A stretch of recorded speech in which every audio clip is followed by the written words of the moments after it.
Teresa.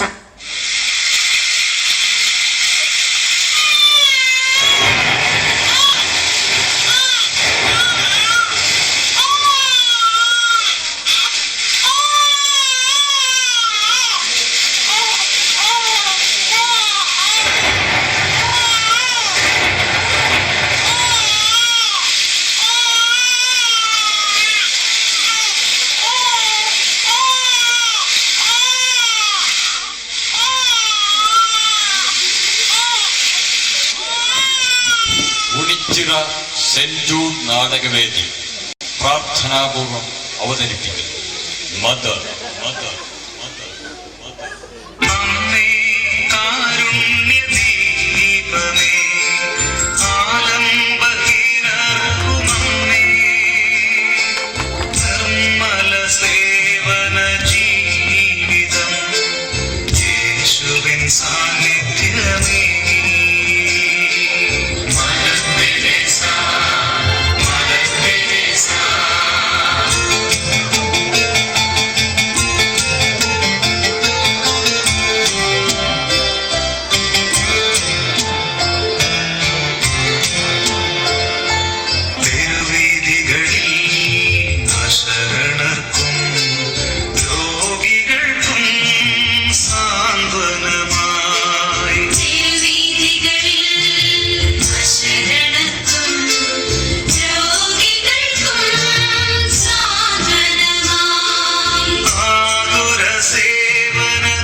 ഇപ്പൊ വന്നവർക്ക് ചീട്ട് കൊടുത്തു വിടണം.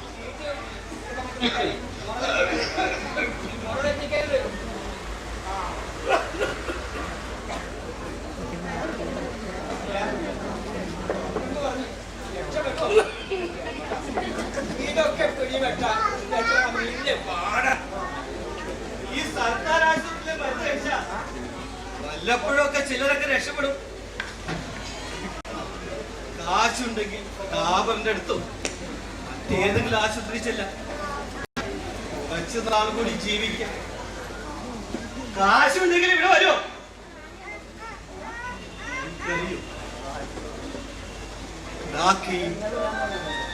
ആയിരക്കണക്കിന് ഏക്കർ കൃഷിഭൂമി ഉണ്ടായിരുന്നു. ഒരു വലിയ വീട്, പരിചാരകർ. ഒരു ദിവസം ഉറക്കമുണർന്നപ്പോൾ ഞാനും എന്റെ കുടുംബവും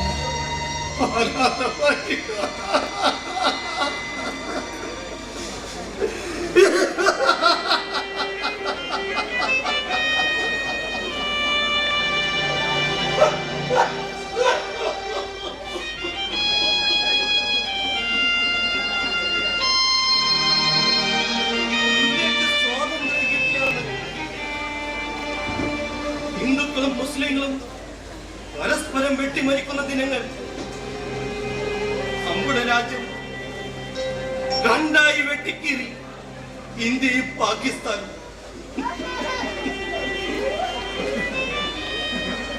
ധാക്കയിൽ ഹിന്ദുവായി എനിക്ക് ഇടമില്ലായിരുന്നു.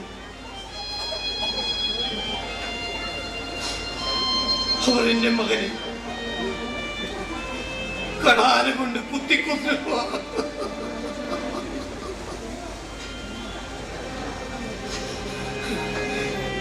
14 വയസ്സ് മാത്രം പ്രായമുണ്ടായിരുന്ന എന്റെ മകനെ അവർ വേട്ട നായ്ക്കളെ പോലെ കടിച്ചു കീറി.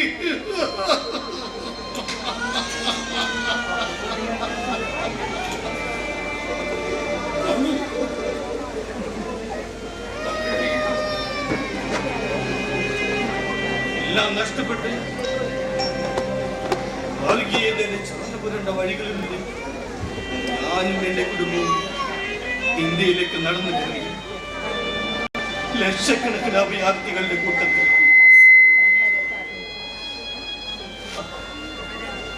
എല്ലാം മറക്കാൻ ശ്രമിക്കുക. ഒരു ജീവിതം കൂടി കിട്ടിയിരുന്നെങ്കിലും ആഗ്രഹിക്കാറുണ്ട്. ഒരിക്കൽ കൂടി നഷ്ടപ്പെട്ടതെല്ലാം വീണ്ടെടുക്കാൻ വയ്യ. വാർദ്ധക്യം, രോഗം, മരണം.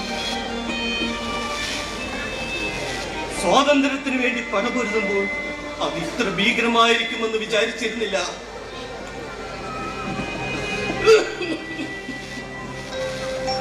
ഇനി കുറച്ചു നാൾ കൂടി മരിക്കണം. അത് മാത്രമാണ് ഏക പ്രതീക്ഷ. മരണം, മരണം. ഇന്ത്യയിൽ ദരിദ്രന് സ്വപ്നം കാണാനുള്ള ജീവിതമല്ല, മരണമാണ്. വാർദ്ധക്യത്തിൽ ശാന്തവും മാന്യവുമായി മരിക്കുക ഒരു ഭാഗ്യമാണ്. സുഹൃത്ത്, എനിക്ക് ഇത് വിധിച്ചിട്ടില്ല. അഭയാർത്ഥി കോളനി വെളിച്ചമില്ലാത്ത ഏതെങ്കിലും ഇടങ്ങളിൽ ഒരു കൃമിയെ പോലെ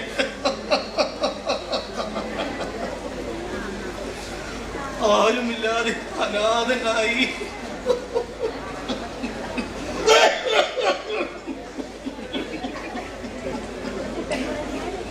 ഭയ്യ, ഞാനൊന്നും ഓർത്ത് പറഞ്ഞില്ല. മൂപ്പന്റെ അസുഖം വേഗം ഭേദമാകും. അഥവാ ഭേദമായില്ലെങ്കിൽ അടുത്ത തവണ വരുമ്പോ ഞാൻ ഡോക്ടറോട് പറഞ്ഞു.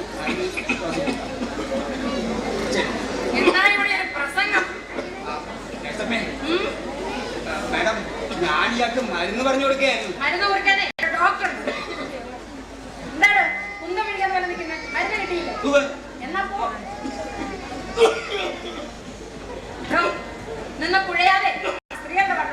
സ്ത്രീകളുടെ വീട്ടിലേക്ക് അവിടെ ഒരു കിഴവിയാണ്. ആ ഡെഡ് ബോഡി ഒന്ന് മാറ്റാം.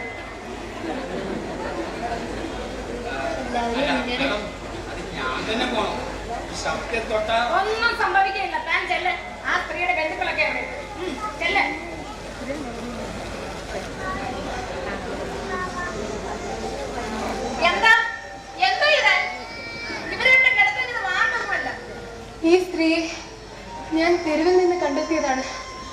ഇവർ മരിക്കാറായിരിക്കുന്നു. ഇവിടെ അഡ്മിറ്റ് ചെയ്യണം. മരിക്കാറായ ഒരാളെ തെരുവിൽ നിന്ന് കൊണ്ടുവരിക. നിങ്ങൾ ആരാ? ഞാൻ തെരേസ, ദൈവത്തിന്റെ എളിയ ദാസി. ദാസി. മേഡം, ആ മുഖത്തിൽ ഒന്ന് നോക്കി. ഒരു പകുതി ഭാവം ഉറുമ്പ് നിന്നിരിക്കുന്നു. ഇതിന് ജീവിക്കാനൊന്നും പോടില്ല. വെറുതെ എന്തിനാണ്? വിധിക്കാൻ നമുക്ക് അനുവാദമില്ല. നാം വെറും മനുഷ്യരാണ്. ഒരാൾക്ക് ജീവൻ കൊടുക്കുന്നതും അത് തിരിച്ചെടുക്കുന്നതും ദൈവമാണ്. വേഗം ഡോക്ടറെ വിളിക്കും, അല്ലെങ്കിൽ ഈ രോഗി ഇപ്പോൾ മരിക്കുമായിരിക്കും. മരണം ഇവിടെ പുത്തരിയൊന്നുമല്ല. കഴിഞ്ഞ സീസണിലുണ്ടായ അതിസാരത്തിൽ ഇവിടെ ആയിരക്കണക്കിന് അഭയത്തിലുള്ള മത്സ്യം. ഡോക്ടർ ബാബുരെ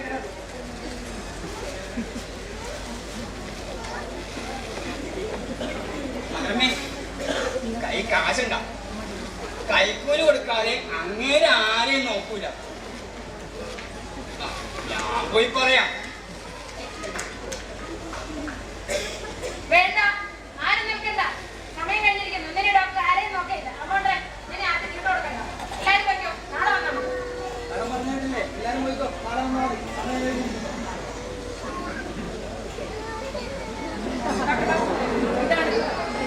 നിങ്ങളുടെ പേര്? Teresa.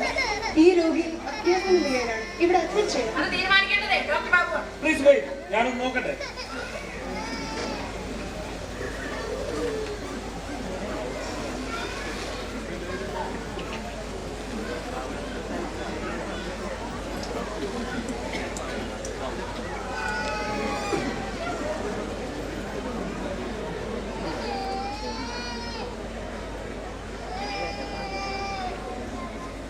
I am sorry sister, ഈ രോഗി മരിക്കാറായിരിക്കും.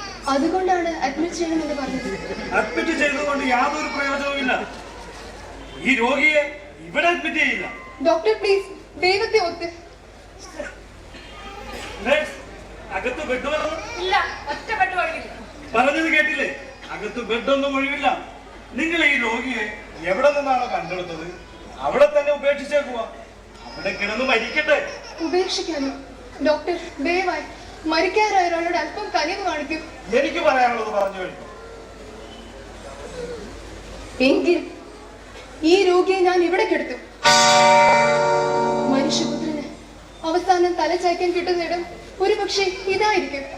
സാധിക്കുമെങ്കിൽ ഒരു പായ കൊണ്ടുവരൂ. പായിന്റെ നിരന്തരം ഇതെന്താ സത്രം? ഇവിടെയുള്ളവർക്ക് ഒന്നും തികയില്ല. ഇങ്ങനെയാണോ രോഗിയോട് സംസാരിക്കുന്നത്? പിന്നെ ഞാൻ എന്ത് പറയണം? ഇവിടെ ഒരൊറ്റ ബെഡ് കൊടുക്കുന്നു.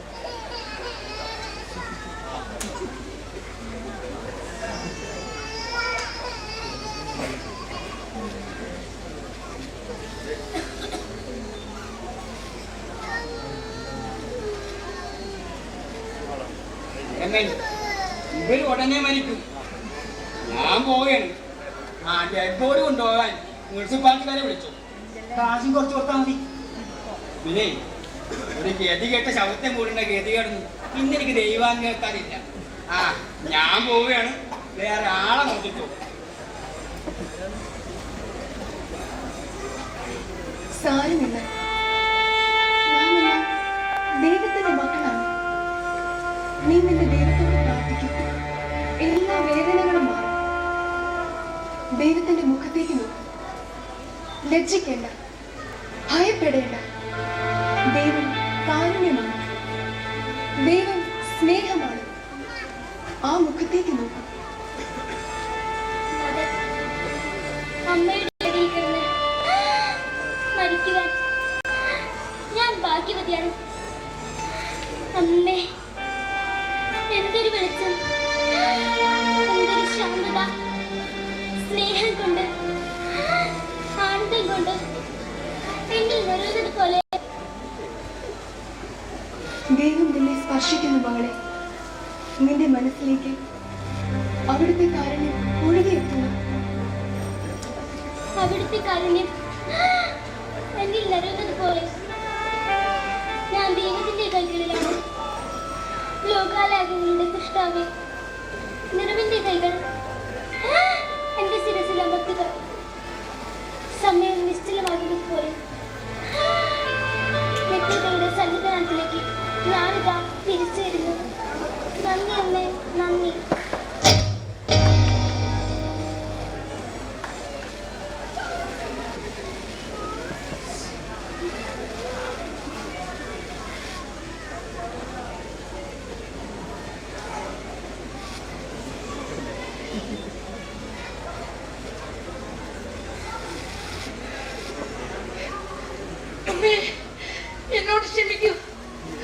ജീവിതത്തിൽ ആദ്യമായാണ് ഒരാൾ ഇത്ര മാന്യമായി മരിക്കുന്നത് ഞാൻ കാണുന്നത്. ഇവിടെ ഈ ആശുപത്രിയിൽ ഞാൻ കണ്ടിട്ടുള്ള എല്ലാ മരണങ്ങളും പേടിപ്പെടുത്തുന്നവയാണ്. ഓരോ മനുഷ്യനും ദൈവത്തിന്റെ ചൈതന്യമാണ് കുടികൊള്ളുന്നത്. മരിക്കുന്ന മനുഷ്യനെ ദൈവത്തിലേക്ക് എത്തിക്കാൻ, ദൈവത്തെ ദർശിക്കാൻ നാം ഒരുക്കുകയാണ് വേണ്ടത്. മഹത്വമുള്ളതും മാന്യവുമായ ഒരു മരണം ഓരോ മനുഷ്യനും നൽകാൻ നമുക്ക് കഴിയണം. അപ്പോൾ ദൈവം നമ്മെ തുടർന്നതുപോലെ അനുഭവപ്പെടും, കരയാതിരിക്കും. ഇന്ന് എന്റെ മനസ്സ് ശാന്തമായതുപോലെ ഞാൻ ഒരുപാട് പാപം ചെയ്തിരിക്കണം. ഈശ്വര, എത്ര പേര്, എന്തൊരു ഇരുട്ടാണ് എന്റെ മനസ്സിൽ, എന്തൊരു ഭാരമാണ് എന്റെ ശിരസിൽ. അമ്മേ, എന്നെ ഒന്ന് തൊടു, അനുഗ്രഹിക്കൂ.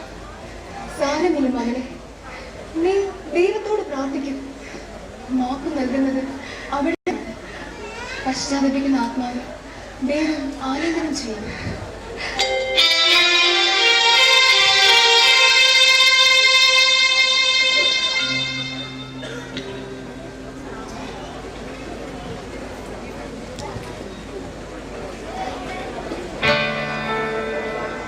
യുഗോസ്ലോവിയയിലെ സ്കോവ്ജെ എന്ന ഗ്രാമത്തിൽ 1910 ഓഗസ്റ്റ് 26 ജനിച്ച ആഗ്നസ് ബാല്യത്തിൽ തന്നെ ആത്മീയ ജീവിതത്തോടുള്ള താല്പര്യം തന്റെ ജീവിതം ദൈവഹിതത്തിന് വിട്ടുനൽകാൻ തീരുമാനിച്ചിരുന്നു.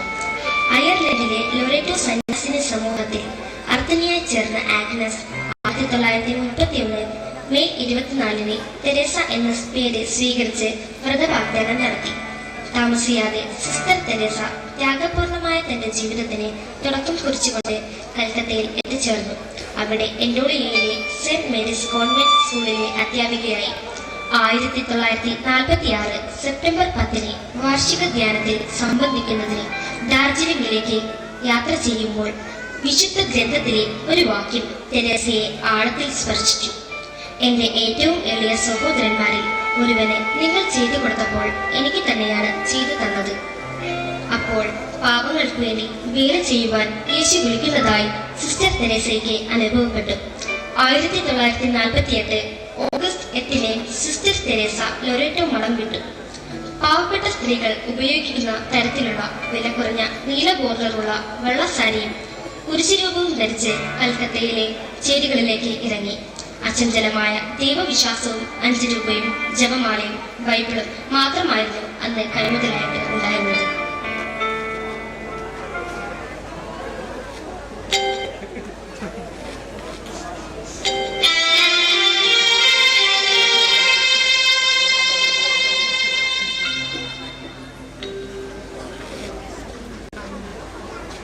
ഇനി എന്താണ് ചെയ്യേണ്ടത്? എനിക്കൊന്നും മനസ്സിലാവുന്നു. മിനിസ്റ്റർക്ക് അവിടെ നിന്ന് ഫോൺ കൽപ്പിച്ചാൽ മതി. ഈ അഭയാർത്ഥികളെ നാം എവിടെ താമസിപ്പിക്കണമെന്ന് ഇപ്പൊ തന്നെ കൽക്കത്തയിലെ ചേരികളും ബസ്തികളും ഇവരെ കൊണ്ട് നിറഞ്ഞു കിട്ടും. കഴിഞ്ഞ മാസം പകർച്ചവ്യാധി പിടിച്ച് 10,000-ലേറെ എണ്ണം മരിച്ചു. ഈ കണക്കിന് പോയാൽ നമ്മുടെ നഗരം മുടിഞ്ഞത് തന്നെ. ഞാൻ ചീഫ് മിനിസ്റ്ററോട് പറഞ്ഞതാണ് അഭയാർത്ഥികളുടെ ഈ വരവ് തടയണമെന്ന്. തടയാൻ അവരെങ്ങോട്ട് പോകും? വഴിയിൽ വിശന്ന് തളർന്നു മരിക്കും. കൂട്ടക്കൊല, എത്ര ലക്ഷങ്ങൾ! എന്തിനാണ് ഇത്ര കൂടുതൽ? 2-3 മാസം മുമ്പ് അവർ നമ്മെ പോലെ മാന്യതയോടെ ജീവിച്ചു. ഇന്നെല്ലാം നഷ്ടപ്പെട്ട് ഇങ്ങോട്ട് വരുമ്പോൾ സ്ഥിതിയെ നിങ്ങൾ വഷളാകാതിരിക്കണമെങ്കിൽ അല്പം ക്രൂരത കാണിച്ചേ പറ്റൂ. കുറെ ആളുകൾ മരിക്കുമായിരിക്കും. മരണം ബംഗാളിൽ പുതുമയൊന്നുമല്ല. കഴിഞ്ഞ ബംഗാൾ ക്ഷാമത്തിൽ എത്ര ലക്ഷം ബംഗാളികളാണ് മരിച്ചത്. എന്താ പറഞ്ഞു വരുന്നത്? അതുപോലെ ഈ അഭയാർത്ഥികളെ മരിക്കാൻ അനുവദിക്കണമെന്നാണോ? എന്നല്ല, പക്ഷേ വേറെന്ത് വഴി? അഭയാർത്ഥികൾക്ക് ഭക്ഷണം കൊടുക്കാൻ, തല ചായ്ക്കാൻ ഒരിടം കൊടുക്കാൻ ഇനിയും ഈ നഗരത്തിനാവില്ല. ഒരു നശിച്ച വിഭജനം. ഇതിനൊക്കെ കാരണം അധികാര ഭ്രാന്തി പിടിച്ച കുറെ നേതാക്കളാണ്. നമ്മുടെ നേതാക്കളെ കുറ്റം പറയുന്നതിൽ അർത്ഥമില്ല സാർ. ഇതിനെല്ലാം കാരണം ആ ഒരാളാണ് മുഹമ്മദ് അലി ജിന്ന എന്ന് തീർത്തു പറയാൻ പറ്റില്ല. ചില മതമൗലികവാദികളെ കെണിയിൽ അദ്ദേഹം വീഴുകയായി. ഇംഗ്ലണ്ടിൽ താമസമാക്കിയ ഇന്ത്യയിലെ മുസ്ലിം പ്രഭു കുടുംബങ്ങൾ ജിന്നയ്ക്ക് വേണ്ടി ഒരുക്കി അപ്പാടുകളിൽ വെച്ചാണ് വിഷം ജിന്നയുടെ മനസ്സിൽ കുത്തിനിറച്ചു.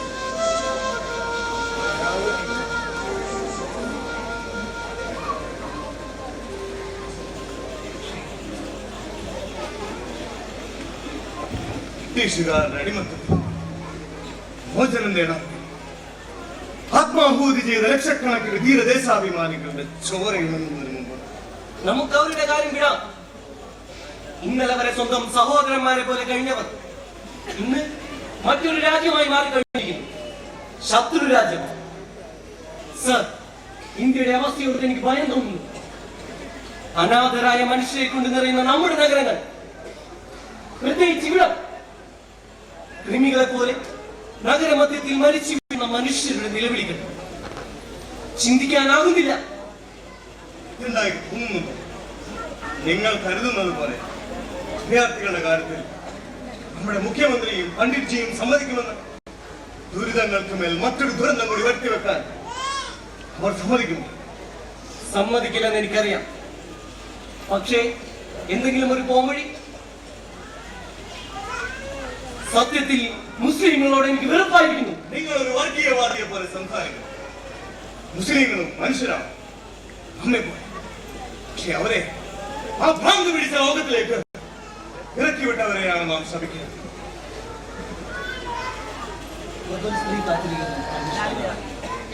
സിസ്റ്റർ തെരേസ, ഞാൻ ഈ പേരെവിടെയോ കേട്ടിട്ടുണ്ട്. പാവങ്ങൾക്ക് ഇടയിൽ പ്രവർത്തിക്കുന്ന ഒരു സിസ്റ്റർ.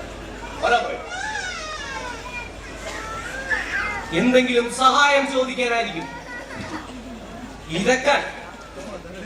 എന്നിട്ട് ആ പണം കൊണ്ട് ആളുകളെ ക്രിസ്ത്യാനികളാക്കാൻ ഈ മിഷണറിമാരാണ് ഇന്നെ ഈ അവസ്ഥയിൽ എത്തിക്കുന്നത്. വർഗീയ ഭ്രാന്ത് നിങ്ങളുടെ തലക്ക് പിടിച്ചിരിക്കുന്നു. നിങ്ങൾ ഇങ്ങനെയൊന്നും ആയിരുന്നില്ല. മഹാത്മജി പഠിപ്പിച്ച കാര്യങ്ങൾ നിങ്ങൾ മറന്നു. ഒരു പക്ഷേ അവർ വന്നിരിക്കുന്നത് നമുക്ക് എന്തെങ്കിലും സഹായം ചെയ്യാനാണ്. സഹായം? കഴിഞ്ഞ ആഴ്ച ഒരു തെരുവ് വെച്ച് അവൻ എന്റെ നേരെ കൈനീട്ടി സഹായത്തിന്. ഞാൻ ഒരാട്ട് കൊടുത്തു. നീട്ടിയ കൈകളിൽ തുപ്പി. എന്നിട്ട് പോവണ്ടേ? ആനമില്ലാതെ പിന്നെയും എന്റെ നേരെ കൈനീട്ടി.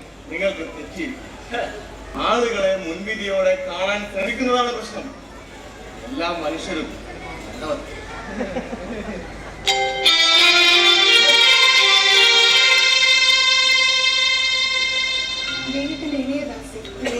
ഞാൻ കേട്ടിട്ടുണ്ട്. ഇവിടുത്തെ ചേരികളിൽ പ്രവർത്തിക്കുന്ന വിദേശിയായ കന്യാണ്. ഹിന്ദുക്കളെ ക്രിസ്ത്യാനികളാക്കാൻ ശ്രമിക്കുന്ന വിദേശ മിഷണറി. ഞാൻ ആരെയും മതപരിവർത്തനം നടത്തുന്നില്ല. നിങ്ങൾക്ക് സംശയമുണ്ടെങ്കിൽ മോദിജിലെ വാടക മുറിയിലെ പാവപ്പെട്ട കുട്ടികളെ കണ്ടു നോക്കൂ. അവരെന്നും ബംഗാളി ഹിന്ദുക്കളും ബംഗാളി മുസ്ലിങ്ങളുമാണ്. ഇത് ഞങ്ങൾ വിശ്വസിക്കണമെന്നാണോ? എല്ലാ മിഷണറിമാരും ഇങ്ങനെ തന്നെയാണ് ആദ്യം തുടങ്ങുക, പിന്നെ സാവധാനത്തിൽ. എനിക്കൊരു ചോദ്യം ചോദിക്കാം.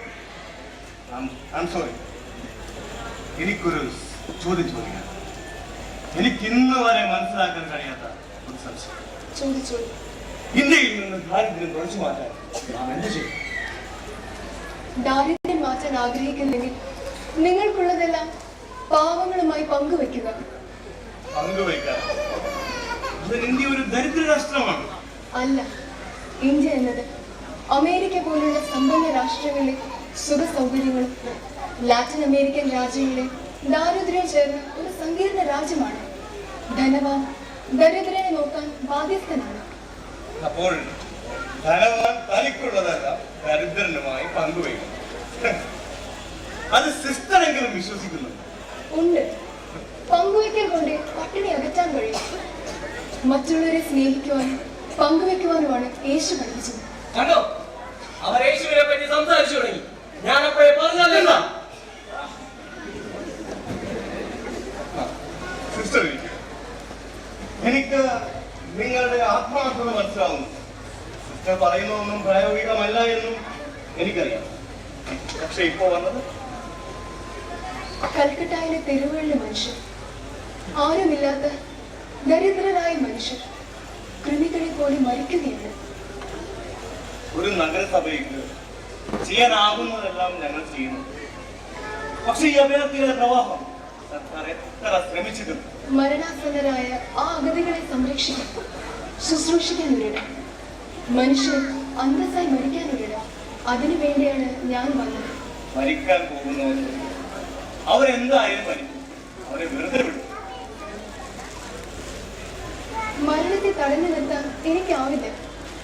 എന്നാൽ മരിക്കും മുമ്പ് ആരെങ്കിലും തന്നെ പരിചരിക്കാനുണ്ടോ എന്നുള്ള വിശ്വാസം അവർക്ക് നൽകാൻ എനിക്ക് സാധിക്കും. ഇത്രമാത്രം കാരുണ്യം തോന്നാൻ കാരണം ലോകത്തിന്റെ ഭാവി പാവപ്പെട്ടവരിലാണ്, അഗതികളിലാണ്.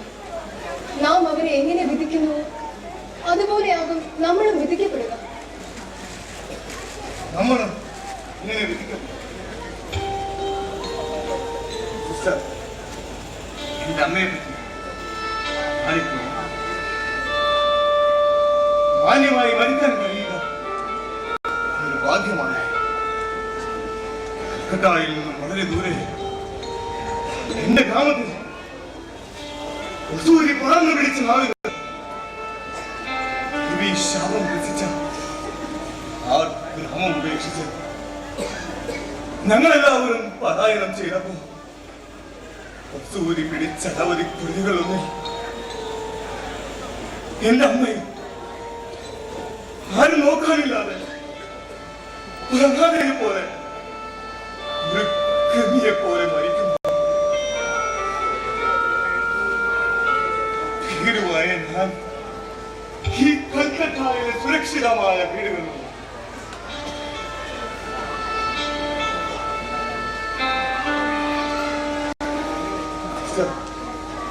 സ്നേഹവും കാരുണ്യവുമുള്ള ഒരു മരണം മനുഷ്യന് കൊടുക്കാൻ നമുക്ക് കഴിയുന്നു.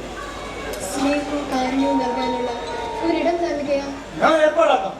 ആലോചിച്ചിട്ട് തന്നെയാണോ സാർ ഈ സംസാരിക്കുന്നത്? അതെ, നന്നായിട്ട് ആലോചിച്ചു തന്നെ. ചിലപ്പോ നാമൊക്കെ വയസ്സാകുമ്പോ ഒരിടം എന്താ ഇത് തന്നെ ആയിക്കൊള്ളുന്നില്ലല്ലോ.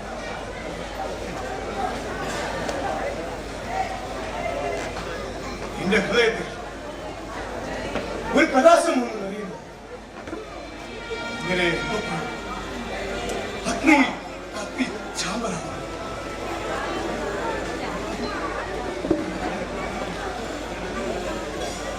തൽക്കാലം നിങ്ങൾക്കും ഞാനൊരിടം അനുവദിക്കാം, സൗജന്യമായി.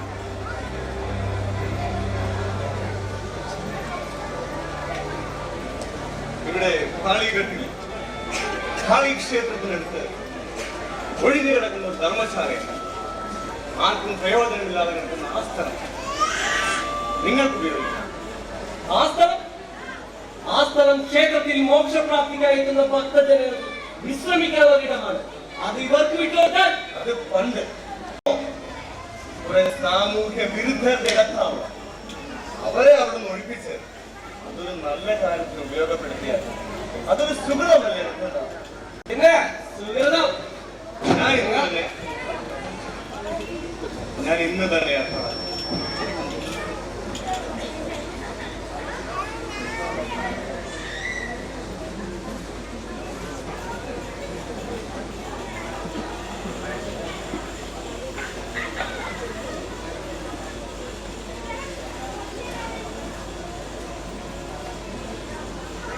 പരിശുദ്ധമായ ഹൃദയത്തോടെ യാത്രയാകുന്നു. ആത്മാക്കളുടെ ആലയത്തിൽ ദൈവം അങ്ങേ അനുഗ്രഹിക്കട്ടെ. അഗതികളായ അനവധി മരണാസന്നരുടെ പ്രാർത്ഥന അങ്ങേക്ക് ശക്തി പകരട്ടെ.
ഈ കളികാലം കളികാലം ആ മഹാപുരോഹിതൻ അങ്ങനെ കാണുന്നുണ്ടോ?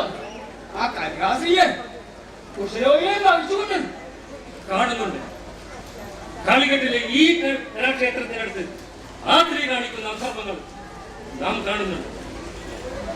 ബ്രാഹ്മണരുടെ ഈ പുണ്യഭൂമി അശുദ്ധമാക്കാൻ അവരുടെ പുറപ്പാട്. മഹാപുരോഹിതൻ ഇവിടെ മരിക്കാറായ രോഗികളുടെ താവളമാക്കിയിരിക്കുന്നു. കുഷ്ഠം ബാധിച്ച് ക്ഷയം ബാധിച്ച് ആശ്രയങ്ങളിൽ മരണാസനൊരു താവളം, വൃദ്ധരായ രോഗികളുടെ ഒരു ആലയം ഈ കാളിക്ഷേത്രത്തിന്റെ മുന്നിൽ തന്നെ. അതിവിടെ അനുവദിക്കാൻ പാടില്ല. ഈ ധർമ്മശാല നഷ്ടപ്പെട്ടതിലാണ് നമുക്ക് സങ്കടം. നിങ്ങൾക്കറിയുമോ, ഈ ധർമ്മശാല പണ്ട് കാളി ദേവിയുടെ ഒരു ഭക്തൻ തീർത്ഥാടകർ വിശ്രമിക്കാനായി പണി കഴിപ്പിച്ചതാണ്. അതാണ് നമുക്ക് കൈവിട്ടുപോയത്. അല്പം ലഹരി മുന്തി ശക്തരായ ഭക്തരായി മാറാനുള്ള ഒരു സ്വസ്ഥമായ സ്ഥലമാണ് നമുക്ക് കൈവിട്ടുപോയത്. മിണ്ടരുത്. നിന്റെ ജനാശ്വാസ പ്രവർത്തനങ്ങളുടെ ഫലമായിട്ടാണ് നഗരസഭ ഇതവർക്ക് വിട്ടുകൊടുക്കുന്നത്. പക്ഷേ ഇതൽപ്പം കടന്നുപോയി. ഹിന്ദുക്കൾ കാര്യം നോക്കി സഹിക്കാമായിരുന്നു. വെറും ഹിന്ദുക്കൾക്കല്ല, ബ്രാഹ്മണർക്ക്. അതെ, ബ്രാഹ്മണ കൊടുത്തില്ലെങ്കിൽ നാം എതിർക്കില്ലായിരുന്നു. ഓ, എന്നാലും ഒരു പുണ്യക്ഷേത്രത്തിന്റെ അടുത്ത് എപ്പോഴും മരണാസന്നരുടെ ഒരു താവളം. അനവധി മരണങ്ങൾ, അനവധി മൃതദേഹങ്ങൾ അത് ഈ പുണ്യക്ഷേത്രത്തിന് കളങ്കം ചേർത്തുന്നു. നമ്മൾ ബ്രാഹ്മണർക്ക് ഇത് അപമാനമാണ്. എന്തെങ്കിലും ചെയ്തേക്ക്. നാം ഇവിടെ വെറുതെ ഇരിക്കുമെന്നാണ് വിചാരിച്ചത്. ഇന്നലെ തന്നെ ബ്രാഹ്മണ സഭ വിളിച്ചു ചേർത്ത് കയ്യപ്പെട്ട പെറ്റീഷൻ നഗരസഭയിലേക്ക് അയച്ചിട്ടുണ്ട്. ഇതിവിടെ നിന്ന് മാറ്റിയില്ലെങ്കിൽ ക്ഷേത്രഭരണസമിതി കൈ കെട്ടി നോക്കിയിരിക്കില്ല. ഇവിടെ കലാപമുണ്ടാകും. ആ കന്യാസ്ത്രീ പേടിച്ച് എങ്ങനെയെങ്കിലും ഓടിപ്പോയാൽ രക്ഷപ്പെട്ടു. അല്ലെങ്കിൽ നമ്മുടെ കൈവിരുദ്ധ മെനക്കെടുത്തേണ്ടി വരും. അവരങ്ങ് തട്ടിയാലോ? കാളീദേവി ചോര കൊണ്ടുള്ള ഒരു ബലി ആഗ്രഹിക്കുന്നു. ഇന്നലെ നാം അത് സ്വപ്നത്തിൽ കണ്ടു. ചോര കുടിച്ചട്ടകസിക്കുന്ന കാളി വിഗ്രഹത്തിന് മുമ്പിൽ തലയറുക്കപ്പെട്ട രൂപം. അതേ, അതാ നരബലി തന്നെയാകും. ദേവപ്രശ്നത്തിലും അത് തന്നെയാണ് കണ്ടത്. കാളിദേവി ആകെ കോപിച്ചിരിക്കുന്നു. കാളി കോപിക്കുന്നു. കാളിമാത കോപിച്ചാൽ ഇവിടെ പകർച്ചവ്യാധികൾ, മരണങ്ങൾ, പിന്നെ വസൂരി പിടിച്ച മനുഷ്യനെ കൊണ്ട് ഈ നാട് നിറയും. നമുക്ക് പേടിയാവണം മഹാരാജ്. പേടിക്കണം. കാളീദേവി സർവശക്തയാണ്, സർവസംഹാര രൂപിണിയാണ്. ഈ ദേവസ്ഥാനത്തെ പറ്റി നിങ്ങൾക്കറിയുമോ? കാളീദേവിയുടെ വലതുകാലിലെ പെരുവിരൽ പതിച്ചത് ഇവിടെയാണ്. ആ വിരൽപ്പാട് പതിഞ്ഞെടുത്ത് തന്നെയാണ് ഈ ക്ഷേത്രത്തിന് ആധാരശീലിട്ടിരിക്കുന്നത്.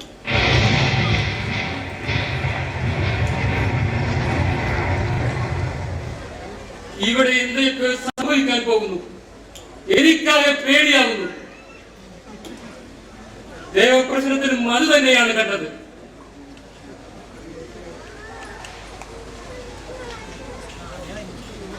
ദേവിയുടെ പ്രത്യേക പൂജകൾ ഒരിക്കലും ഏർപ്പാടാക്കിയോ? ഓ, ദേവൂജക്ക് സമയമായിരുന്നു. നാം പോകുന്നു. അങ്ങയുടെ മുഖം എന്താണോ അല്ലാതെ പ്രത്യേകിച്ച് എന്തെങ്കിലും? വിശേഷങ്ങളിലെ എല്ലാം. വിദേശ മിഷണറിയായ ഒരു ആ സ്ത്രീ ഇവിടെ മരണാസനർക്കായി ഒരു താവളം തുടങ്ങിയ വിവരം താങ്കൾ അറിഞ്ഞിരുന്നുണ്ടോ? എല്ലാം ഞാൻ അറിഞ്ഞിരിക്കുന്നു. അതുമാത്രമല്ല, മതപരിവർത്തനം ഇവിടെ നടക്കുന്നു. അങ്ങനെയോ? മരിക്കാറായ മനുഷ്യരെ അവർ ക്രിസ്ത്യാനികളാക്കുന്നു. അതെങ്ങനെയെങ്കിലും തടഞ്ഞു തരൂ. ഞാൻ ചില തീരുമാനങ്ങളൊക്കെ എടുത്തിട്ടുണ്ട്. മഹാപുരം നോക്കിക്കോ. ഒരു ദിവസം ഞാൻ അവരെ കൊല്ലും.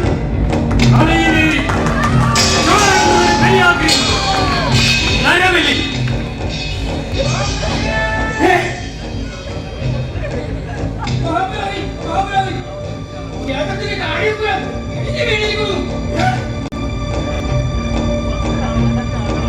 കാളീദേവിയുടെ കോപം പല രൂപങ്ങളിൽ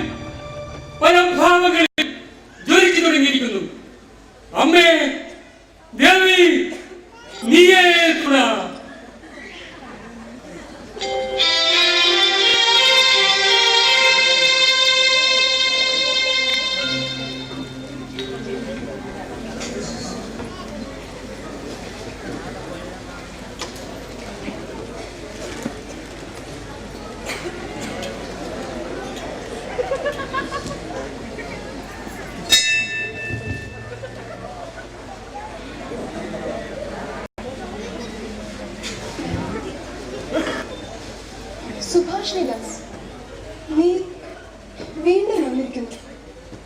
മകളെ, ഈ ജീവിതം ബുദ്ധിമുട്ടുകൾ നിറഞ്ഞതാണ്. അതെനിക്കറിയാം, ഞാനതിന് സന്നദ്ധയാണ്. നീ പാവങ്ങൾക്കിടയിൽ പാവങ്ങൾക്ക് വേണ്ടി പ്രവർത്തിക്കുവാൻ തീരുമാനിച്ചു കഴിഞ്ഞു. മകളെ, നീ ചെറുപ്പമാണ്, നിനക്ക് നല്ല ഭാവിയുണ്ട്. നീ ആഭിജാത്യമുള്ള ഒരു ബംഗാളി കുടുംബത്തിൽ പിറന്നവളാണ്. നിന്റെ മാതാപിതാക്കൾക്ക് നിന്നെ പറ്റി ഒട്ടേറെ സ്വപ്നങ്ങൾ കാണും. വിദ്യാഭ്യാസം കഴിഞ്ഞ് നല്ലൊരു കുടുംബിനിയായി നിനക്ക് ജീവിക്കാം. തിരിച്ചു പോകും. അത് കഴിഞ്ഞ തവണ വന്നപ്പോഴും അത് ഇത് തന്നെയാണ് പറഞ്ഞത്. അന്ന് മാതാപിതാക്കളുടെ സമ്മതം വാങ്ങി വരാൻ പറഞ്ഞു. അവർ സമ്മതിച്ചു. അവരാദ്യം എതിർത്തു. ഞാൻ എന്റെ തീരുമാനത്തിൽ ഉറച്ചു നിൽക്കുന്നു എന്ന് അറിഞ്ഞപ്പോൾ അവർക്ക് സമ്മതിക്കുകയെ നിർവാഹമുണ്ടായിരുന്നുള്ളൂ.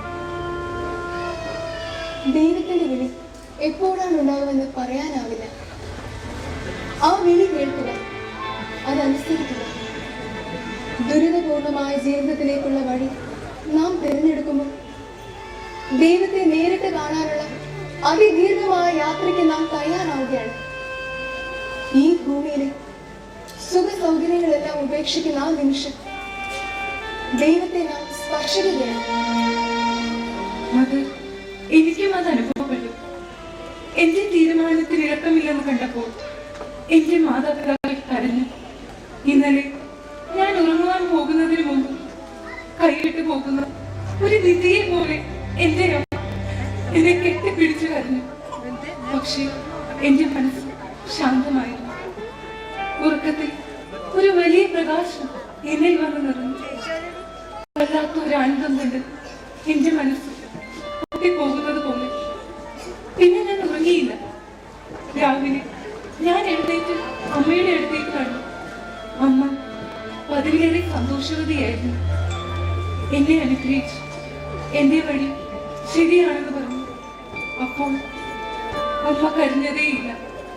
ഞാൻ യാത്ര പുറപ്പെടുമ്പോഴും അമ്മ അലൗകികമായി സന്തോഷം കൊണ്ട് പുഞ്ചിരിക്കുന്നുണ്ടായിരുന്നു. ദൈവം നിന്റെ അമ്മയെ സ്പർശിക്കുന്നതാണ്. ദൈവത്തിന്റെ വിളി ആദ്യമായി ഞാൻ കേൾക്കുന്നത് 12 വയസ്സുള്ളപ്പോഴാണ്. ബംഗാളിൽ നിന്നും ജെസ്യൂട്ട് മിഷണറിമാരുടെ എതിർത്തതിൽ നിന്നും ഇവിടുത്തെ മനുഷ്യരുടെ ദുരിതപൂർണമായ ജീവിതത്തെക്കുറിച്ച് ഞാൻ അറിഞ്ഞിരുന്നു. അവർക്ക് വേണ്ടി അപ്പോഴേ ഞാൻ പ്രാർത്ഥിച്ചു തുടങ്ങി. 18 വയസ്സുള്ളപ്പോഴാണ് ദൈവത്തിന്റെ സ്വരം ശക്തമായി ഞാൻ കേട്ടു തുടങ്ങിയത്. എന്റെ നിയോഗം പാവപ്പെട്ടവരോടൊപ്പമാണെന്ന് അപ്പോഴേക്കും എനിക്ക് മനസ്സിലായിരുന്നു. മഠത്തിൽ ചേരാനുള്ള ആഗ്രഹം ഞാൻ വീട്ടുകാരെ അറിയിച്ചു. പട്ടാള ഉദ്യോഗസ്ഥനായ സഹോദരൻ എതിർത്തു. അമ്മ എന്റെ തീരുമാനം കേട്ട് മുറിയിൽ കയറി വാതിലടച്ചു. മണിക്കൂറുകൾക്ക് ശേഷം അമ്മ വാതിൽ തുറന്ന് പൂമുഖത്തേക്ക് എത്തി. അമ്മയുടെ മുഖം ശാന്തമായിരുന്നു. പുറത്തെ മരച്ചില്ലകളിൽ പക്ഷികൾ ചിരിക്കുന്നുണ്ടായിരുന്നു. അമ്മ എന്റെ അടുത്തേക്ക് വന്ന് എന്റെ കൈകളിൽ പിടിച്ചുകൊണ്ട് പറഞ്ഞു, അവന്റെ കരങ്ങളിൽ നിന്റെ കൈകൾ വെച്ച് അവരോടൊപ്പം എല്ലാ വഴികളിലും സഞ്ചരിക്കുക. അപ്പോൾ ഞങ്ങൾ നിന്നിരുന്നിടും ദൈവത്തിന്റെ പ്രകാശം കൊണ്ട് നിറഞ്ഞു. അമ്മയുടെ കണ്ണുനീർ തുള്ളികൾ എന്റെ കൈകളിൽ പതിച്ചപ്പോൾ ഞാൻ തലയുയർത്തി നോക്കി. കരയുകയായിരുന്നില്ല അമ്മ, സന്തോഷം കൊണ്ട് പുഞ്ചിരിക്കുകയായിരുന്നു. അയ്യോ അമ്മേ, ഒന്ന് വന്നേ. ആരും കരയുന്നു, ഞാനിപ്പോ വരാം.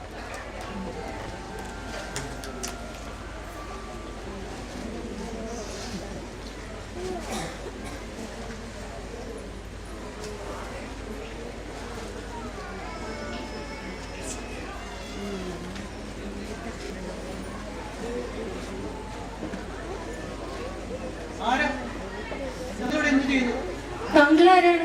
മനസ്സിലായില്ല. ഞാൻ നിത്യൻ പുരോഹിത്, ഈ കാളിക്ഷേത്രത്തിന്റെ പരികർമ്മി. നിങ്ങൾ?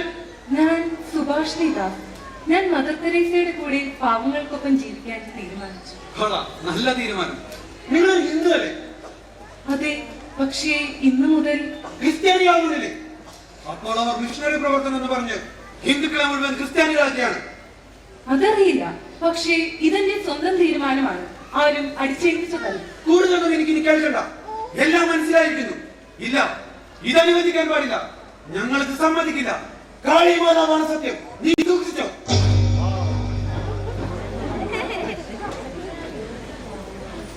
സുഭാഷ്, നീ ദൈവത്തിന്റെ ദാസിയാവുകയാണ്. ഇന്നു മുതൽ നിന്റെ പ്രവർത്തനം തുടങ്ങുകയാണ്. നിന്റെ പേര് നീ സിസ്റ്റർ ആഗ്നസ് എന്നാണ്. ഇനി മുതൽ ഈ വേഷമാണ് നീ ധരിക്കേണ്ടത്. കൽക്കട്ടയിലെ തൊട്ടുപണി ചെയ്യുന്ന സ്ത്രീകളുടെ വേഷമായ 3 നീലക്കരയുള്ള ഈ വെള്ളസാരി ദാരിദ്ര്യത്തിനും രോഗത്തിനും അജ്ഞതയ്ക്കുമെതിരെ പോരാടാനുള്ള നമ്മുടെ പടച്ചട്ടയാണിത്. ജനങ്ങളുടെ മധ്യയിലേക്ക് ഇറങ്ങി അവരിൽ ഒരാളായി തീരാനാണ് ഞാൻ ആഗ്രഹിക്കുന്നത്. നീയും അതുപോലെ ആയിരിക്കുക.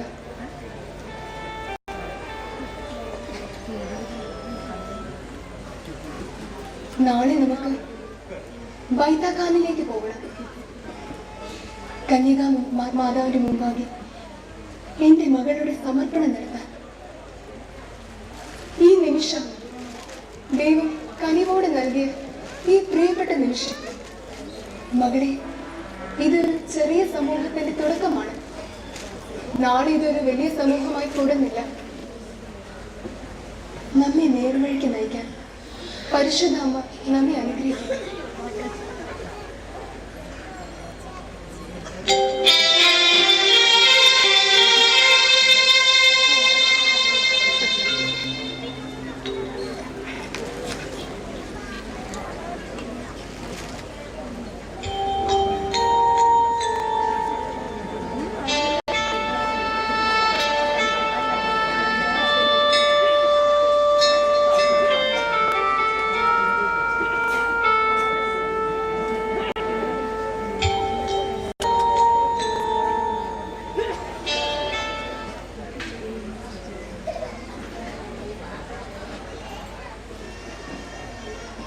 എന്താണ് മകളെ, നീ വല്ലാതെ തളർന്നിരിക്കുന്നല്ലോ.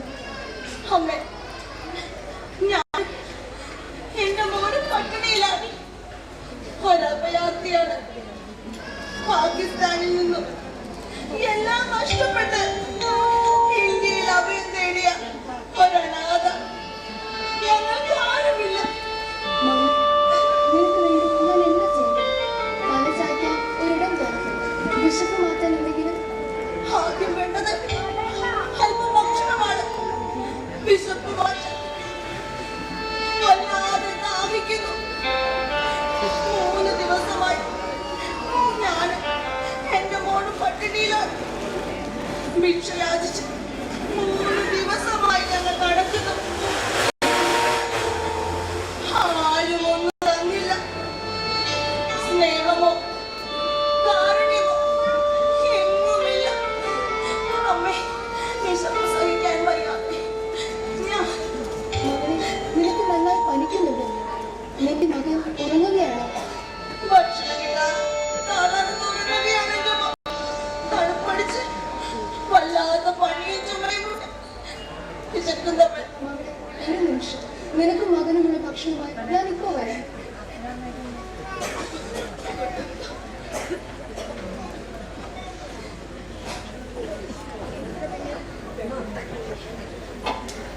എന്താണ് ഇവിടെ?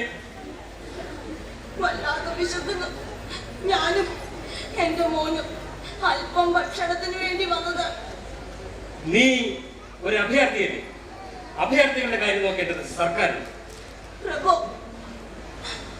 3 ദിവസമായി ഞങ്ങൾ എന്തെങ്കിലും കഴിച്ചിട്ട് എന്തെങ്കിലും ഒരു സഹായം.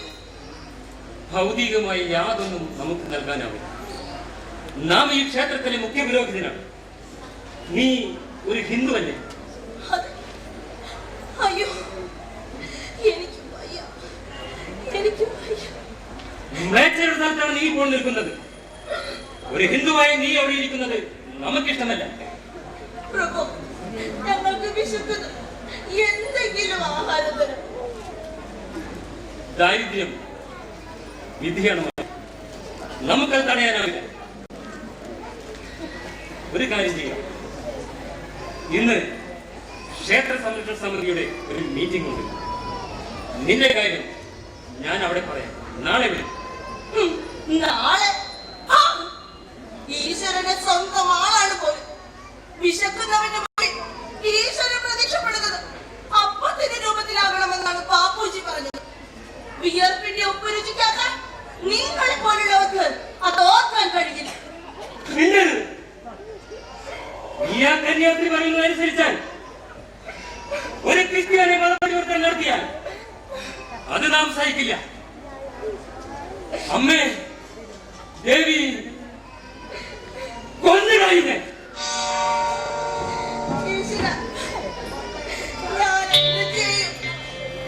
എനിക്കും പറയാം എന്റെ മോനെ മകളെ ഇത് കഴിക്കും.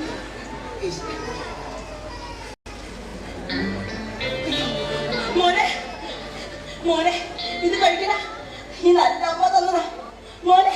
അവന് ഞാൻ കൊടുക്കാം. മകളത് കഴിച്ചോളൂ.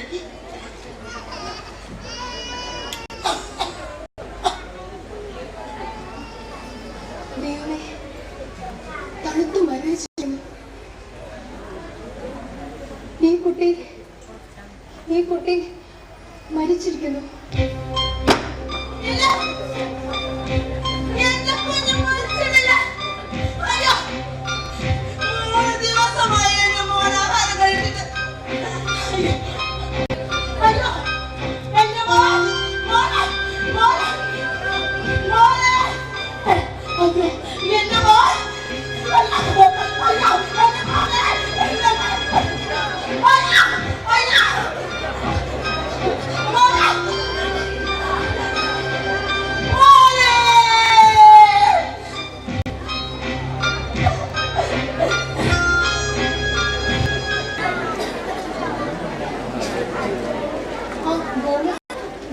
അന്വേഷിച്ച് ഞാൻ വീട് വരെ വന്നിരുന്നു.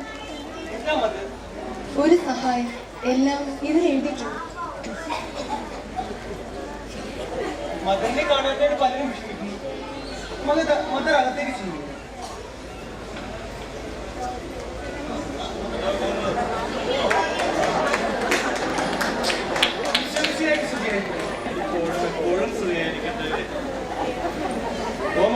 പോകുന്നു. കണ്ടില്ലേ മദർ എഴുതിയിരിക്കുന്നത്? കുറച്ച് അരിയും ഗോതമ്പും വേണം, തിരിച്ചു തരാമെന്ന്. ഇനി അതുണ്ടാക്കണം. അല്ല ഫാദർ, എനിക്ക് ആർച്ച് ബിഷപ്പിനെ ഒന്ന് കാണണം. അതിനു മുമ്പ് മദറിനെ ഒന്ന് കാണേണ്ടിയിരിക്കുന്നു. എടോ, ആർച്ച് ബിഷപ്പ് ആകെ അസ്വസ്ഥനാണ്. പാവങ്ങൾക്കിടയിലുള്ള മദറിന്റെ പ്രവർത്തനം സഭയ്ക്ക് ചീത്തപ്പേർ ഉണ്ടാക്കുമോ എന്നാണ് അദ്ദേഹത്തിന്റെ ഭയം. തന്നെയുമല്ല, ഇപ്പോൾ മദർ തെരേസ മറ്റൊരു ആവശ്യത്തിനാണ് എന്നെ അങ്ങോട്ട് അയക്കുന്നത്. പുതിയ ആവശ്യം? അതെ, കൽക്കട്ടയിലെ അനാഥരായ ശിശുക്കൾക്ക് വേണ്ടി ഒരു സ്ഥാപനം, ശിശുഭവൻ. എത്രയും അടിയന്തരമായി ചെയ്യേണ്ട ഒരു കാര്യമാണത്. ദരിദ്രരായ അമ്മമാർ ആശുപത്രികളിൽ വഴിവക്കിൽ ഉപേക്ഷിച്ചു കളയുന്ന കുട്ടികൾക്ക്, അവിവാഹിതരായ സ്ത്രീകൾ പ്രസവിച്ച് മരണത്തിനായി വിട്ടുകൊടുക്കുന്ന കുരുന്നുകൾക്ക് ആശ്വാസം പകരാൻ, അവരെ താരാട്ട് പാടി വളർത്താൻ ഒരാളെ. അടുത്ത കാലത്ത് മദറിന് കുപ്പത്തൊട്ടിയിൽ നിന്ന് മരിക്കാറായ ഒരു കുഞ്ഞിനെ കിട്ടി. അന്ന് തുടങ്ങിയതാണ് മദറിന്റെ ഈ ആഗ്രഹം, ശിശുക്കൾക്ക് വേണ്ടി ഒരു ശിശുഭവൻ. ആർച്ച് ബിഷപ്പ് സമ്മതിക്കുമോ എന്നാണ് എന്റെ ഭയം. ഫാദർ എക്സിം പറഞ്ഞാൽ ആർച്ച് ബിഷപ്പ് തീർച്ചയായും കേൾക്കും. അങ്ങ് മദറിന്റെ ആത്മീയ ഗുരുവല്ലേ? മിഷണറീസ് ഓഫ് ചാരിറ്റീസ് ഇത്ര പെട്ടെന്ന് വളരുമെന്ന് ഞാൻ കരുതിയില്ല. എന്റെ വീടിന്റെ മുകളിലത്തെ നിലയിൽ മദർ മാത്രമായാണ് അത് തുടങ്ങിയത്. അതുകൊണ്ടാണല്ലോ നാം ഒരു പുതിയ സ്ഥലം അന്വേഷിച്ചത്. പാകിസ്ഥാനിലേക്ക് പോകാൻ നിശ്ചയിച്ചിരുന്ന ആ മുസ്ലിം സഹോദരന്റെ വീടല്ലേ? അതെ, മദറിന്റെ ആവശ്യം വന്നപ്പോൾ അദ്ദേഹം നിശ്ചയിച്ചിരുന്ന തുക കുറയ്ക്കുകയും ചെയ്തു. പക്ഷെ അതിനുള്ള പണം പോലും മദറിന്റെ കയ്യിലില്ലായിരുന്നു. എന്ത് ചെയ്യുമെന്ന് ഞാൻ ചോദിച്ചപ്പോൾ മദർ പറയുകയാണ്, എല്ലാം ദൈവം തരുമെന്ന്. പറഞ്ഞതുപോലെ തന്നെ സംഭവിച്ചടോ. പിറ്റേന്ന് തന്നെ അതിനുള്ള പണവുമായി ഹെൻറി എന്നൊരു ബെൽജിയൻകാരൻ പുരോഹിതൻ മദറിന്റെ അടുത്തെത്തി. മദറിന്റെ ഈ പ്രവർത്തനങ്ങൾ കാണുമ്പോൾ ദൈവത്തിന്റെ അനന്തമായ കാരുണ്യത്തിൽ എനിക്ക് വിശ്വാസം വർദ്ധിക്കുന്നു. നാം ആരും ഒന്നുമല്ല, ദൈവത്തിന്റെ കരങ്ങളിലെ വെറും ഉപകരണങ്ങൾ മാത്രം. സമയമേറെയായി. മരണ സമയത്ത് ചെന്നില്ലെങ്കിൽ ആർച്ച് ബിഷപ്പ് കോപിക്കും. അതിനു മുമ്പ് ഞാൻ മദറിനെ ഒന്ന് കാണട്ടെ. ശരി ഫാദർ.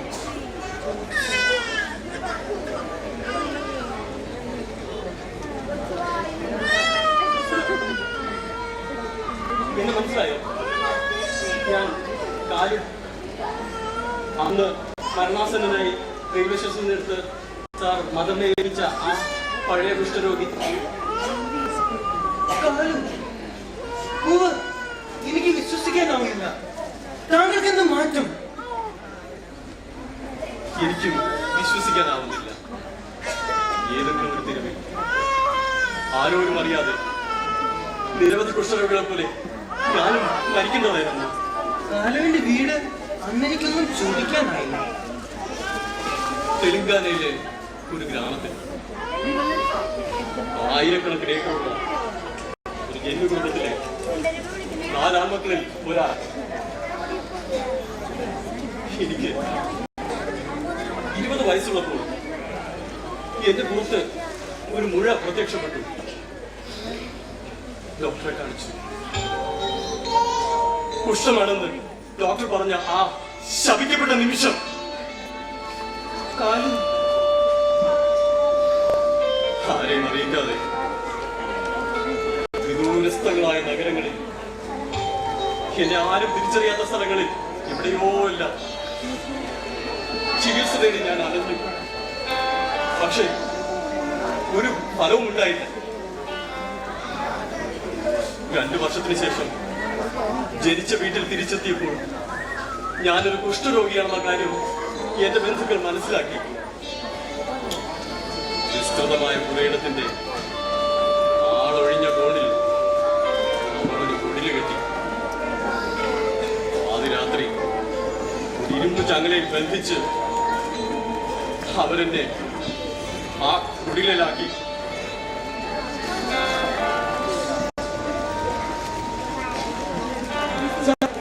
ഇത് കണ്ടോ? കഴുത്ത് ചങ്ങല പോലെ ഉണങ്ങിയ പാടുകൾ. ദൈവമേ, ഒരു കുഷ്ഠരോഗി എന്തെല്ലാം സഹിക്കേണ്ടി വരുന്നു. ഉറ്റവരുടെ പോലും ഒരിക്കലും അവസാനിക്കാത്ത അവഗണനയും പീഡനവും. ഒടുവിൽ മരണം. മരണം മാത്രം സ്വപ്നം കാണുന്ന മനുഷ്യരുടെ കൂട്ടം. കാലു, നീ ഭാഗ്യവാനാണ്. നിനക്കിവിടെ എത്തുവാൻ കഴിഞ്ഞല്ലോ. നീ അമ്മയുടെ മടി, ദൈവത്തിന്റെ മടിയിലെന്ന് പറയൂ സർ. അല്ലെങ്കിൽ ഞാൻ ആ കുടിലിൽ കിടന്ന് കൊഴുത്തളിഞ്ഞ് ചാകുമായിരുന്നു. അല്ല കാലു, അവിടെ നിന്ന് എങ്ങനെ രക്ഷപ്പെട്ടു? ദിവസങ്ങളോളം ഒരു രാത്രി ആരും അറിയാതെ ശകല പൊട്ടിച്ച് ഞാൻ അവിടെ നിന്ന് ചാടി. മാസങ്ങളോളം പല നഗരങ്ങളിൽ ഞാൻ അലഞ്ഞു തിരിഞ്ഞു. ജീവിതം വെറുത്ത് മരണം തേടി ഞാൻ കൽക്കട്ട റെയിൽവേ സ്റ്റേഷനിലെത്തി.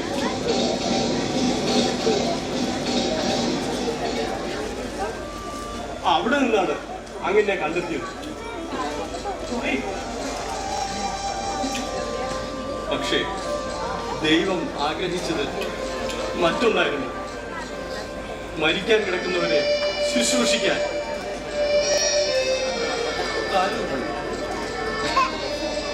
ഇപ്പോൾ എല്ലാം ഭേദമായതുപോലെ മരുന്നെല്ലാം മുടങ്ങാതെ കഴിക്കുന്നുണ്ടോ? എന്റെ അസുഖം മാറിയെന്നാണ് ഡോക്ടർ പറഞ്ഞത്. എന്തായാലും എനിക്കിപ്പോൾ ജീവിതത്തോട് വെറുപ്പില്ല. മദർ എന്നെ മനുഷ്യരെ സ്നേഹിക്കാൻ പഠിപ്പിച്ചു. സാർ, എനിക്കൊരു കാര്യം മനസ്സിലായി. മനസ്സിൽ നിന്ന് വെറുപ്പ് മാറിയാൽ രോഗം മാറും. വെറുപ്പ്, എന്നോട് തന്നെയുള്ള വെറുപ്പ്, അത് മാറി. എനിക്കിന്ന് പ്രതീക്ഷയുണ്ട്. മരിക്കാൻ കിടക്കുന്ന ഒരാളെ പരിചരിക്കുമ്പോൾ അയാളിൽ ഞാൻ ദൈവത്തെ കാണുന്നു. എന്നെ സ്നേഹിക്കുന്ന മനുഷ്യരുണ്ടെന്ന് തോന്നൽ എന്റെ ജീവിതത്തിന് അർത്ഥമുണ്ടാക്കുന്നു.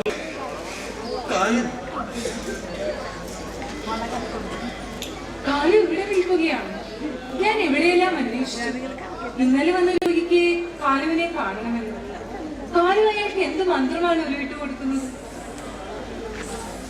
കുഷ്ഠരോഗിയുടെ സ്നേഹം, മരണത്തെ ഭയമില്ലാതെ നേരിടാൻ അയാളെ പ്രാപ്തനാക്കുക. സ്നേഹത്തിലൂടെ, പ്രാർത്ഥനയിലൂടെ.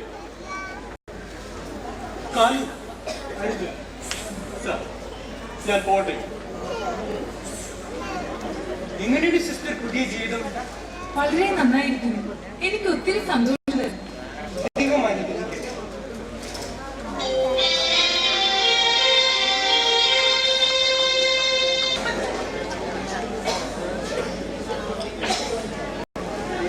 കേട്ടില്ലേ? ഏതാണോ സ്ഥലം? ഇത് കാഴ്ചാത്രമാണ്. അല്ല, ഇതിനടുത്താന്നാ പറഞ്ഞേ. അങ്ങനെയാണെങ്കിൽ നടന്നാ മതി. എഴുതി വെച്ചിട്ടുണ്ട്. അതിന് ഞമ്മക്ക് വായിക്കാൻ അറിയില്ല. എന്തിനാണ് വായിക്കണത്? അങ്ങോട്ട് ചെന്ന് ആ മണി പിടിച്ച് അടിച്ചാ മതി. അല്ല, നിങ്ങളിത് എന്ത് കണ്ടിട്ടാണ് അവിടെ വരണത്? മരുന്ന് വാങ്ങാൻ ഞമ്മളൊരു പാവമാണ്. അതിന് അവിടെ പോകാതിരിക്കുന്നതാണ് നല്ലത്. ആ മദറുണ്ടല്ലോ, നിങ്ങളെ വശീകരിക്കും. വശീകരിച്ച് മതം മാറ്റും. ഒന്ന് പോയി വിളിച്ചേ.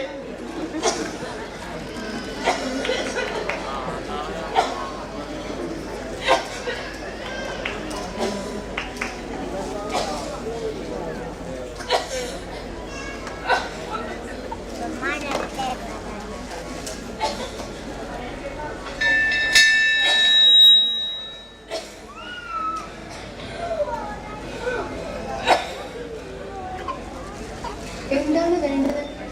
ഞമ്മക്ക് നല്ല സുഖമില്ല. ഇടയ്ക്കിടെ ഉപ്പളന്ന് മൂയാൻ ചോര. നല്ല പനിയുണ്ട്. വരും, അകത്ത് പോയി വിശ്രമിക്കാം. മരുന്ന് തരാം. പടച്ചോനെ, നമ്മളെ അകത്ത് കയറ്റാനും വേണ്ട. നമ്മളെ പാവമാണ്. വരും, ദാരിദ്ര്യം ഒരു ശാപമല്ല, അനുഗ്രഹമാണ്. ദൈവം വസിക്കുന്നത് പാവങ്ങളാണ്. വരും. വേണ്ട, നമ്മളെവിടെ ഇരുന്നോളാം. ഞമ്മക്ക് ഈ ചുമക്ക് ഇച്ചി മരുന്ന് തന്നാ മതി. സിസ്റ്റർ ആഗ്നസ്, ആ മരുന്നുകൾ നിറച്ച പാത്രം ഇങ്ങോട്ട് എടുക്കൂ. നിങ്ങൾക്ക് ആരുമില്ലേ? എല്ലാരും ഉണ്ടാവും. ഇപ്പൊ ആരുമില്ല. വിഭജനം വന്നപ്പോ ബന്ധുക്കളെല്ലാരും പാകിസ്ഥാനിലോട്ട് പോയി. നമ്മുടെ കെട്ടിയോനെ ലഹളയില് കാബറുകൾ കുത്തിക്കൊന്നു. ഞമ്മക്ക് ആരുമില്ല. നമ്മളൊരു യത്തീമ ചൗരങ്കില് ചേരിയില്. പാകിസ്ഥാനിലേക്ക് പോകാമായിരുന്നില്ല? ബന്ധുക്കളുടെ കൂടെ ആരും കൊണ്ടുപോയില്ല. നടന്ന് ആള് ചെല്ലണേന് മുന്നേ വഴിയില് നമ്മള് മയ്യത്താകുന്നു. നമ്മളെ വിട്ടിട്ട് എല്ലാരും പോയി. എല്ലാം കണ്ടേക്കണം. മനുഷ്യനെ വെട്ടിക്കൊല്ലണത്, ചോര കൊണ്ട് തിന്നുവെന്നറിയണത്, ബലാത്സംഗം ചെയ്യപ്പെടുന്ന പെണ്ണുങ്ങളുടെ കരച്ചിലുകള്, ജീവന് വേണ്ടിയുള്ള യാചനകള്, കത്തി കുത്തി ഇറങ്ങുമ്പോഴുള്ള കിടാങ്ങളുടെ നിശബ്ദമായ പെടച്ചിലുകള്. മനുഷ്യന്മാർക്ക് പിരിയാന്തായിരിക്കണം.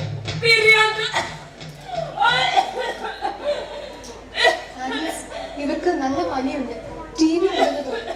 മരുന്നെടുത്തേ, ഗുളികകൾ.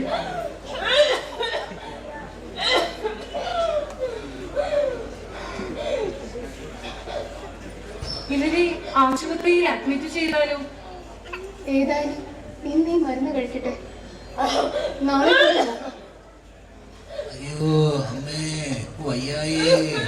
ആരോ കരയുന്നു. ആഗ്നസ്, അകത്തേക്ക് കേട്ടോളൂ. ഇത് മരുന്നുകൾ. രാവിലെ, ഉച്ചയ്ക്കും വൈകിട്ടും. ഈ മരുന്ന് രാത്രി കിടക്കുന്നതിന് വേണ്ടി. നമ്മുടെ അസുഖം മാറോ? തീർച്ചയായും. നിങ്ങൾ ദൈവത്തോട് പ്രാർത്ഥിക്കും. നിങ്ങളുടെ അടുത്ത് വന്നു നിന്ന് വർത്താനം പറഞ്ഞപ്പോ തന്നെ പനി കുറഞ്ഞു. നാളെ മരണം. കുറഞ്ഞില്ലെങ്കിൽ ആശുപത്രിയിൽ കിടക്കേണ്ടി വരും.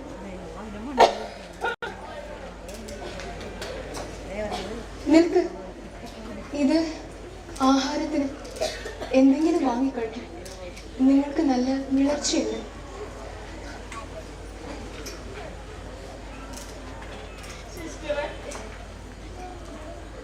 നമുക്കൊരു കാര്യം പറയാനുണ്ടാവും. നമ്മള് മയ്യത്താവുമ്പോ നിങ്ങൾ നമ്മുടെ അടുത്ത് വരുമോ?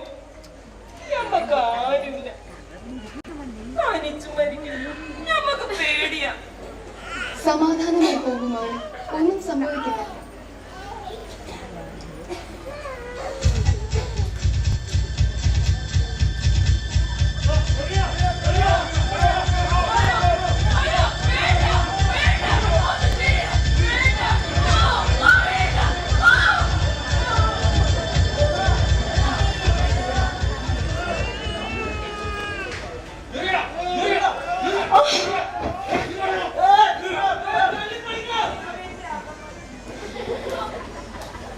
അയ്യോ മദർ, ചോര.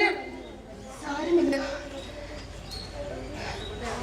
ദൈവം എന്റെ മുന്നിൽ നിൽക്കുന്നു മകളെ. പിതാവേ, അങ്ങ് ഒരിക്കൽ പ്രാർത്ഥിച്ചില്ലേ, ഇവർ ചെയ്യുന്നത് എന്താണെന്ന് ഇവർ അറിയുന്നില്ല, ഇവരോട് നീ ക്ഷമിക്കണമേ എന്ന്. അങ്ങനെ പ്രാർത്ഥിക്കുവാനുള്ള ശക്തി ഈ എളിയ ദാസിക്ക് കടം തന്നാലും.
മനുഷ്യന്റെ പൂർണ്ണതയാണ്,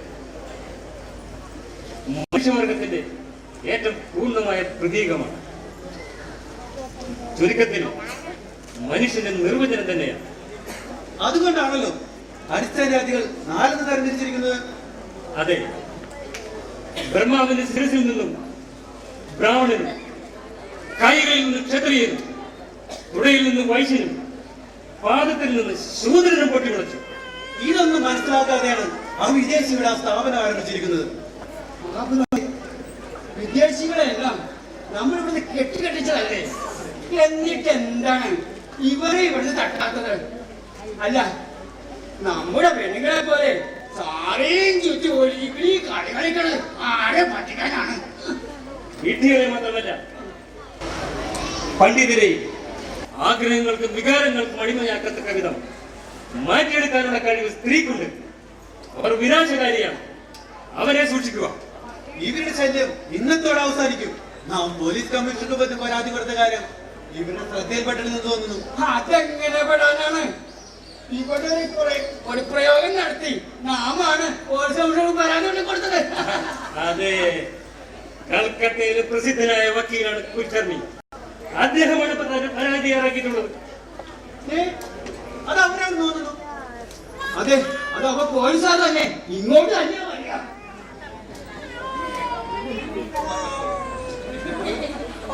അതെ, നാം തന്നെ. പരാതി നൽകിയത് ഞങ്ങളാണ്. കാളിക്ഷേത്ര പരിസരത്ത് ബ്രാഹ്മണരുടെ ഈ പുണ്യസ്ഥലത്ത് ഈ സ്ഥാപനം ഞങ്ങളുടെ ക്ഷേത്ര പരിസ്ഥിതി കളങ്കമാണ്. അത് ഞങ്ങൾക്ക് അപമാനമാണ്. ഇവിടെ എന്ത് വേണമെങ്കിൽ സംഭവിക്കാം. ബ്രാഹ്മണൻ ആകെ ഇളകിയിരിക്കുകയാണ്. ഒരുപക്ഷെ ഒരു കലാപം. കലാപം അതൊന്നും ഇവിടെ നടക്കില്ല. ഇവിടെ എന്ത് നടക്കുന്നു എന്നാണ് നിങ്ങൾ പറയുന്നത്? അവരവിടെ വിളിക്കൂ.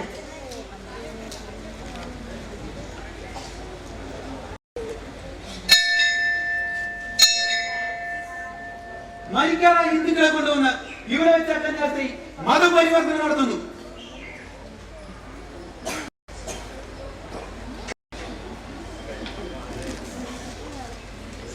ദൈവത്തിന് നന്ദി.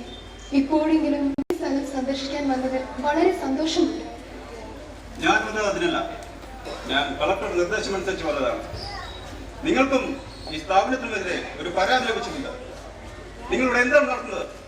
ഇത് മരണാസന്നരെ ശുശ്രൂഷിക്കുന്ന ഒരു സ്ഥാപനമാണ്. ഇവിടെ മരണപ്പെടുന്നവരെല്ലാം ക്രിസ്തീയ രീതിയിലാണ് സംസ്കരിക്കുന്നത്. അല്ല, ഇവിടെ ഒരു ഹിന്ദു മരിച്ചാൽ ഹിന്ദു വിധി പ്രകാരം ഞങ്ങൾ സംസ്കരിക്കുന്നു. മുസ്ലിം ആണെങ്കിൽ അങ്ങനെ. ഇവർ കള്ളം പറയുന്നു. താങ്കൾ സംസാരിക്കണ്ട. നിങ്ങളവിടെ ഹിന്ദുക്കളെ മതപരിവർത്തനം നടത്തുന്നത് പരാതി ലഭിച്ചിട്ടുണ്ട്. താങ്കൾ എന്താണ് പറയേണ്ടത്? ശരിയാണ്, ഞാൻ മതപരിവർത്തനം നടത്തുന്നു.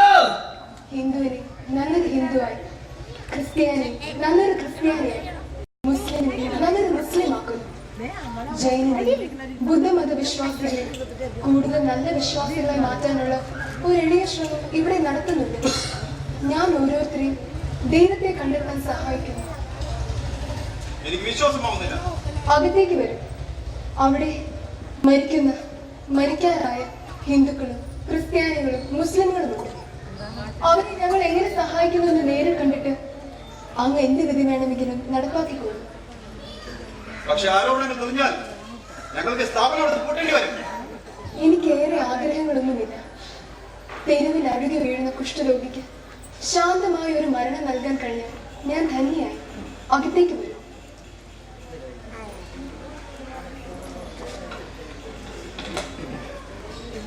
നിങ്ങൾ നിൽക്കുക.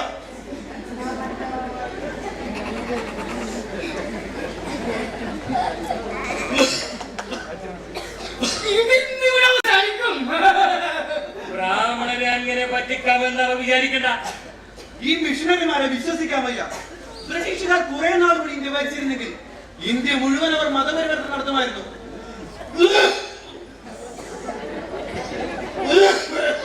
എന്താ ഒരു ചുമ? അറിയില്ല, കുറച്ചു ദിവസമായി ശരീരത്തിന് സുഖമില്ല. ആ ജീവമശാലിയെ ഒന്ന് പോയി കാണാൻ വരുന്നില്ലേ? നാട് പിടിച്ച് രോഗം പ്രവചിക്കും. അത് ഇത്ര ഗൗരവമുള്ള സംഗതിയൊന്നുമല്ല. 2 ദിവസം കഴിഞ്ഞ് മാറിക്കോളും. ചുമട്ടിട്ട് നമുക്ക് തോന്നണില്ല. കണ്ടല്ലോ, ഇപ്പോൾ അവർക്ക് മരണത്തെ ഭയമുണ്ട്. മരിക്കുന്നവർ ദൈവത്തിന്റെ അടുത്തേക്കാണ് പോകുന്നതെന്ന് ഞാൻ അവരോട് പറയാറുണ്ട്. രോഗിക്ക് ബോധം അറിയാൻ തുടങ്ങുമ്പോൾ രോഗിയുടെ കൈക്ക് പിടിച്ചുകൊണ്ട് ഈ ജീവിതത്തിൽ ചെയ്തു പോയിട്ടുള്ള എല്ലാ പാപങ്ങൾക്കും മാപ്പ് പറയാനും ഈശ്വരനെ സ്തുതിക്കാനും ഞാൻ നിർദ്ദേശിക്കും. ചിലപ്പോൾ മരിക്കാനായ മനുഷ്യന്റെ കാതുകൾ ഞാനത് ഉപദേശിക്കുന്നു. അയാളുടെ കണ്ണുകൾ നിറഞ്ഞൊഴുകുന്നു. ഇവിടെ നിങ്ങൾ കണ്ടവരാരും മരിക്കാൻ ഭയമുള്ളവരല്ല. മരണം എന്നത് ദൈവത്തിന്റെ വീട്ടിലേക്കുള്ള യാത്രയാണ്. മരണമെന്നത് ദൈവത്തിന്റെ വീട്ടിലേക്കുള്ള യാത്രയാണ്. മതി സിസ്റ്റർ, എനിക്ക് തൃപ്തിയായി. ദൈവം ഇവിടെ ഉണ്ടെന്ന് എനിക്ക് ബോധ്യമായി. ജാതിയും വർഗങ്ങളും നിരർത്ഥകമാണ്. ഒന്ന് ചോദിച്ചോട്ടെ സിസ്റ്റർ, ഇതുകൊണ്ട് എന്താണ് നേടുന്നത്? പണമോ പ്രശസ്തിയോ അതോ മറ്റു വല്ലതും? സ്നേഹിക്കുന്നതിന്റെയും സ്നേഹിക്കപ്പെടുന്നതിന്റെയും സന്തോഷം. ഞാൻ വെറുപ്പ് നിറഞ്ഞ മനസ്സോടെയാണ് ഇവിടെ വന്നത്. ദൈവത്തോടും മനുഷ്യരോടും എനിക്ക് വെറുപ്പായിരുന്നു. ദൈവത്തിൽ എനിക്ക് വിശ്വാസമില്ലായിരുന്നു.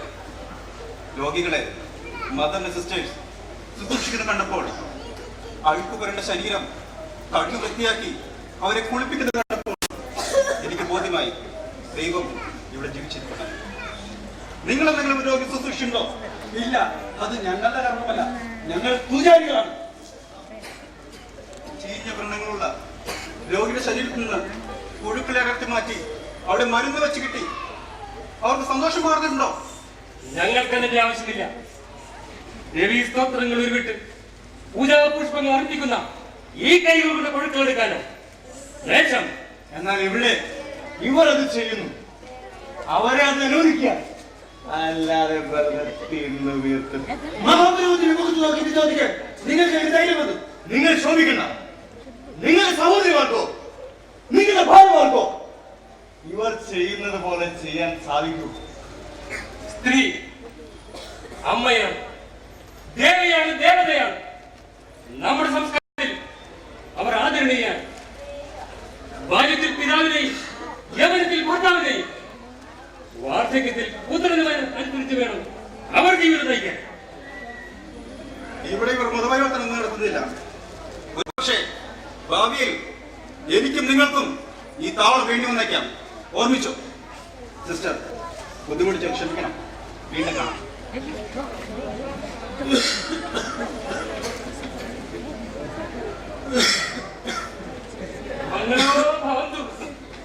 ഞാൻ അപ്പോഴേ പറഞ്ഞില്ലേ, പോലീസ് കമ്മീഷണർക്കാർ കൈക്കൂലി കൊടുത്തതാണ്.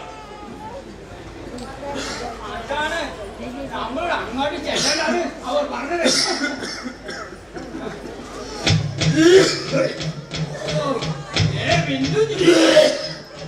എന്താണ് ചുമ്മാ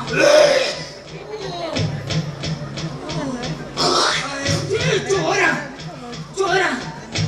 കലികാലം കലികാലം ദേവീകോപം നിന്നെയും ഗ്രഹിച്ചിരിക്കുന്നു.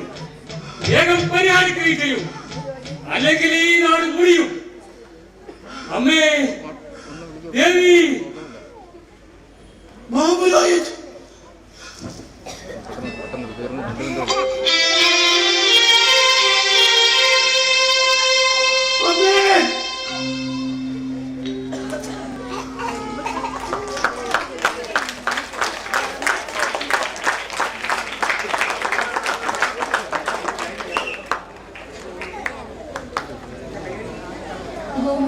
മരുന്നുകളെല്ലാം തീർന്നിരിക്കുന്നു.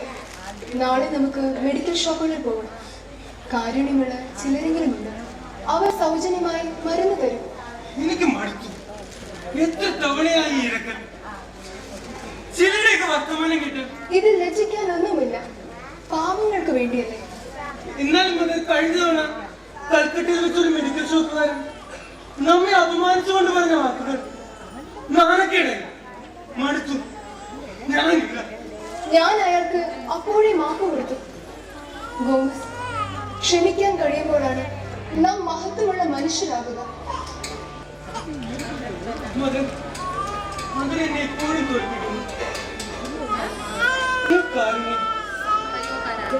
അതിനെ തളർത്തുന്നു. ഞാൻ ഗോമസ്, ശിശുഭവനത്തെ എന്റെ കുഞ്ഞുങ്ങൾക്ക് കൊടുക്കാനുള്ള ഭക്ഷണം തീർന്നിരിക്കുന്നു. ഇന്നെന്തെങ്കിലും എത്തിയില്ലെങ്കിൽ നാളെ അവർ പട്ടിണിയാകും. ആ ബിസ്ക്കറ്റ് കമ്പനിയിലെ മാനേജർ എന്നെ അന്വേഷിച്ചിരുന്നു. ഞാൻ ഇന്ന് തന്നെ അദ്ദേഹത്തെ കാണാം. തന്നെയുമല്ല, ശിശുഭവനിലെ കുഞ്ഞുങ്ങൾക്ക് പോഷകാഹാരത്തിന് വകയും തരപ്പെടുത്തുന്നു. വളരെ സന്തോഷം. പിന്നെ ഒരു കാര്യം കൂടി, കഴിഞ്ഞ ദിവസം രോഗം സുഖപ്പെട്ട് കുറെ കുഷ്ഠരോഗികൾ എന്നെ കാണാൻ വന്നിരുന്നു. ഇനി അവരെന്തിനു മദറിനെ ബുദ്ധിമുട്ടിക്കണം? ബുദ്ധിമുട്ടിക്കാനല്ല, അവർ തിരിച്ചു ചെന്നപ്പോൾ അവരുടെ വീട്ടുകാരും നാട്ടുകാരും സ്വീകരിക്കുന്നില്ല. അവരെ ഗ്രാമത്തിൽ നിന്ന് പുറത്താക്കി. അതിന് മദർ എന്തിനു പോകുന്നു? കുഷ്ഠരോഗികളെ പുനരധിവസിപ്പിക്കാനുള്ള ഒരു പദ്ധതി. മദർ എന്താണ് ഈ പറയുന്നത്? അതിനെവിടെ പണം? പണം പണം ദൈവം തരും. സ്ഥലം അന്വേഷിച്ചു. പണത്തെ പറ്റി വ്യാകുലപ്പെടേണ്ട. അവന്റെ കാരുണ്യത്തിൽ നമ്മൾ വിശ്വസിക്കുക, പ്രാർത്ഥിക്കുക. മദറിന്റെ ഈ ആത്മവിശ്വാസം എല്ലാം ദൈവത്തിൽ, അവന്റെ കാരുണ്യത്തിൽ വിശ്വസിച്ചുകൊണ്ട് മുന്നേറുവാനുള്ള മനക്കരുത്ത് അതെനിക്ക് സന്തോഷവും ആദരവും ഉണ്ടാക്കുന്നു. ഞാൻ ഇറങ്ങുകയാണ്.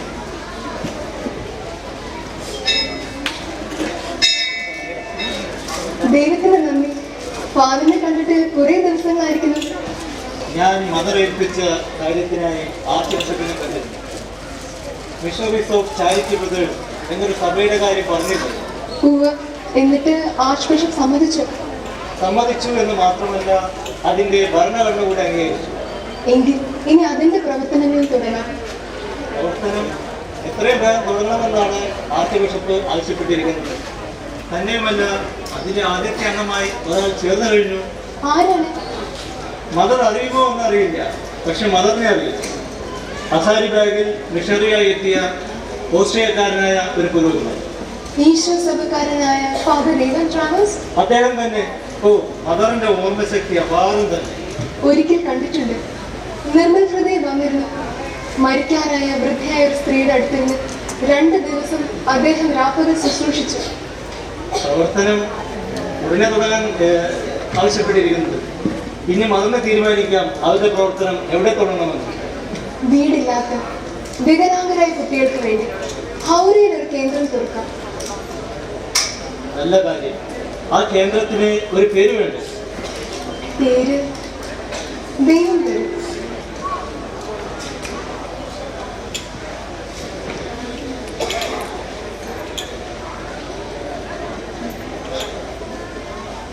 നോഭാജീവൻ എന്നായാലും.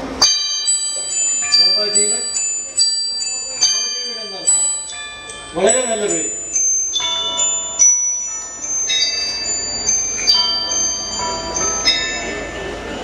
നമസ്കാരം. ഇരിക്കാം. ഞാൻ പ്രിയരഞ്ജൻ ദാസ് ഗുപ്ത. കേട്ടിട്ടുണ്ട്. അതറിയില്ലേ?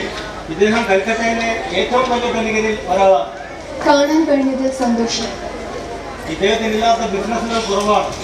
Banking, export, insurance, hospital, hotel ശൃംഖലകൾ, അങ്ങനെ നിരവധി കമ്പനികൾ. ഞാൻ സിസ്റ്ററെ പറ്റി ഒരുപാട് കേട്ടിട്ടുണ്ട്. നേരിൽ കാണണമെന്ന് കുറെ നാളായി ആഗ്രഹിക്കുന്നു. നിങ്ങൾ നടത്തുന്ന സേവന പ്രവർത്തനങ്ങളെ പറ്റി എനിക്ക് നല്ല മതിപ്പാണ്. സിസ്റ്ററിന് അറിയാമല്ലോ, ഞങ്ങളെ പോലുള്ള ബിസിനസ്സുകാർക്ക് ഇതിനൊന്നും സമയമില്ല. എപ്പോഴും തിരക്ക്. അങ്ങയുടെ നല്ല വാക്കുകൾക്ക് നന്ദി. എളിയകളായ ഈ പാവപ്പെട്ടവരെ കാണാൻ സമയം കണ്ടെത്തിയതിലും നന്ദി. ഓരോ മിനിറ്റിനും ലക്ഷങ്ങളുടെ വിലയാണ്. എന്നിട്ട് ഞാൻ വന്നത് പ്രത്യേകിച്ച് എന്തെങ്കിലും? വന്നതിന് പ്രത്യേക കാരണമുണ്ട്. ഞാൻ കുറെ പണം ദാനം ചെയ്യാൻ ഉദ്ദേശിക്കുന്നു. തെളിച്ചു പറഞ്ഞാൽ കുറെ ലക്ഷങ്ങൾ. അത് സിസ്റ്ററിന്റെ പ്രവർത്തനങ്ങൾക്ക് നൽകാനാണ് ഞാൻ ആഗ്രഹിക്കുന്നത്. ലക്ഷങ്ങളോ? എനിക്കും. എന്താ, കുറച്ച് കൂടുതൽ പണം കിട്ടിയാൽ കൊള്ളില്ലേ? ഞങ്ങൾ പാവങ്ങളാണ്. കൂടുതൽ പണം കിട്ടിയാൽ ഞങ്ങൾക്ക് കൂടുതൽ നന്നായി പ്രവർത്തിക്കാൻ കഴിയും. അതെ, അത് തന്നെയാണ് എന്റെ ആഗ്രഹവും. എനിക്കൊരു കണ്ടീഷനേ ഉള്ളൂ. ഞാൻ നൽകുന്ന പണം എന്റെ ബാങ്കിൽ തന്നെ നിക്ഷേപിക്കണം. അതിന്റെ പലിശ കൊണ്ട് വേണം നിങ്ങൾ പ്രവർത്തിക്കാൻ. അത്രയ്ക്ക് പണമോ? ചെറിയ തുകയൊന്നുമല്ല. ഒരു പക്ഷേ സിസ്റ്റർ ഒരിക്കലും പ്രതീക്ഷിക്കാത്ത ഒരു വലിയ തുക. തുറന്നു ചോദിക്കുന്നതിൽ ഒന്നും തോന്നരുത്. ഇത്രയും പണം തരുമ്പോൾ അങ്ങേക്ക് എന്തെങ്കിലും പ്രത്യേക നേട്ടം? തുറന്നു തന്നെ പറയാം, എനിക്ക് ഇൻകം ടാക്സ് ചെലവ് കിട്ടും. ഞാൻ മടുത്തു ഈ ടാക്സ് കൊടുത്തു. അങ്ങ് ക്ഷമിക്കണം. ഇതൊരു കച്ചവടമല്ല, സ്നേഹത്തിൽ അധിഷ്ഠിതമായ സേവനമാണ്. പണത്തിന് ആവശ്യം വരും, ദൈവം അതിനുള്ള വഴി കാണിച്ചു തരും. അപ്പോൾ എന്നെ അപമാനിക്കുകയാണ്. എന്റെ പണം വേണമെന്നാണ്. ഞങ്ങൾ ദാരിദ്ര്യത്തിന്റെ പവിത്രതയിൽ വിശ്വസിക്കുന്നു. ആ പരിശുദ്ധി കുറെ കറുത്ത പണം കൊണ്ട് കളങ്കപ്പെടുത്താൻ ഞാൻ ഉദ്ദേശിക്കുന്നില്ല. ഞാൻ ഇവിടെ വന്ന് പണം നൽകാമെന്ന് പറയുമ്പോൾ അത് നിഷേധിക്കുക, ഇത് അഹങ്കാരമാണ്, അല്ലെങ്കിൽ ഭ്രാന്ത്. അങ്ങ് ക്ഷമിക്കണം, എന്നോടൊന്നും തോന്നരുത്. നിങ്ങൾ എന്നോട് വന്ന് ആവശ്യപ്പെട്ടതല്ല, ഞാൻ ഇവിടെ വന്ന് അഭ്യർത്ഥിക്കുന്നതാണ്. അത് നിഷേധിക്കരുത്. ദൈവമാണ് ഇങ്ങനെ പറയാൻ എന്നെ പ്രേരിപ്പിച്ചത്. ദൈവം കൂടിയിരിക്കാനും പുനരധിവസിപ്പിക്കാനും ക്ഷേത്രങ്ങളും പള്ളികളും സ്വർണം പൂശാനും ഞങ്ങളെ പോലുള്ളവർക്ക് പണം വേണം. ദൈവത്തെ ആദരിക്കുന്നവർ പണത്തെയും ആദ്യം നൽകുന്ന ഞങ്ങളെയും ആദ്യം ബഹുമാനിക്കണം.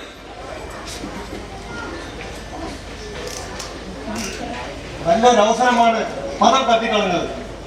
പണക്കാരൻ അടിമ വേല ചെയ്യാനല്ല ഫാദർ, വെറും 5 രൂപയുമായി ലൊറേറ്റ കോൺവെന്റ് വിട്ട് ഞാൻ തെരുവിലേക്ക് ഇറങ്ങിയത്. പാവപ്പെട്ടവരുടെ ഇടയിൽ അവരെ പോലെ അവരോടൊപ്പം ജീവിക്കാനാണ്. എനിക്ക് മദറിന്റെ ഫിലോസഫി ഒന്നും മനസ്സിലാവുന്നില്ല. ഇങ്ങനെ ഒരു അവസരം പാഴാക്കുക, എന്നിട്ട് പണത്തിന് വേണ്ടി തേടിറങ്ങി യാചിക്കുക.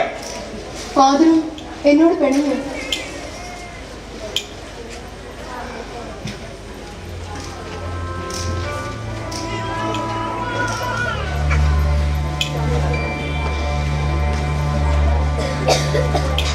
സോറി മദർ, ഞാൻ എന്നെ തന്നെ മറന്നില്ല. മദർ പറഞ്ഞത് ശരിയാണ്. നിത്യവ്രത വാഗ്ദാനം എടുക്കുമ്പോഴുള്ള പ്രതിജ്ഞ, എന്നും ദരിദ്രരായി ജീവിക്കുക എന്ന പ്രതിജ്ഞ മദർ എത്ര കണിശമായി ഓർമ്മിച്ചിരിക്കുന്നു. ഫാദർ, അവൻ എന്നും ദരിദ്രനോടൊപ്പമായിരുന്നു. നാം അത് മറക്കാതിരിക്കുക. പത്രോസിന്റെ പാറയിൽ പണിത സഭ ഇന്ന് ആരുടെ കൂടെയാണ്? പണക്കാരന്റെ കൂടെ, അതോ പാവപ്പെട്ടവന്റെ കൂടെ? നമ്മുടെ ആഡംബരങ്ങൾ കാണുമ്പോൾ ദരിദ്രൻ അവൻ ആരുടെ കൂടെ നിൽക്കും? ഫാദർ, എന്നോടൊന്നും തോന്നുന്നില്ല.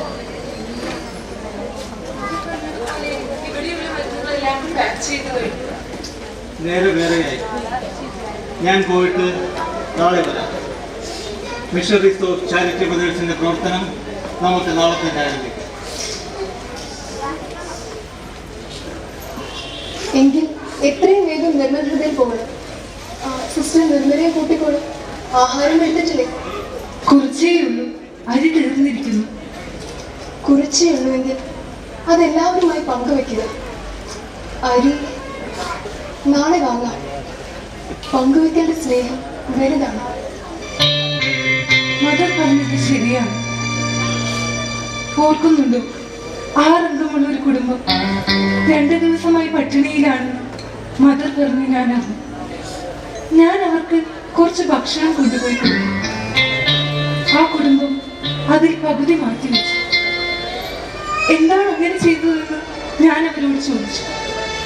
അപ്പോൾ ആ വീട്ടമ്മ എന്നോട് പറഞ്ഞു, ഞങ്ങളുടെ അയൽപ്പക്കത്തുള്ള ഒരു കുടുംബവും ഞങ്ങളെ പോലെ പട്ടിണിയിലാണ്, അവർക്ക് കൊടുക്കാനാണതെന്ന്. അതാണ് ത്യാഗം മോളെ. ചെല്ല്, വേഗമാവട്ടെ. മോത്തിച്ചെല്ലിൽ നിന്ന് വന്ന ആ രോഗിയെ പ്രത്യേകം നോക്കണം. ഇന്ന് രാത്രി ഉറങ്ങണ്ട. അയാൾക്ക് എന്തെങ്കിലും സംഭവിക്കുകയാണെങ്കിൽ ആരെങ്കിലും അടുത്തുണ്ടാകണം. ആശ്വാസം പകരം. ചെല്ല്, വേഗമാവട്ടെ.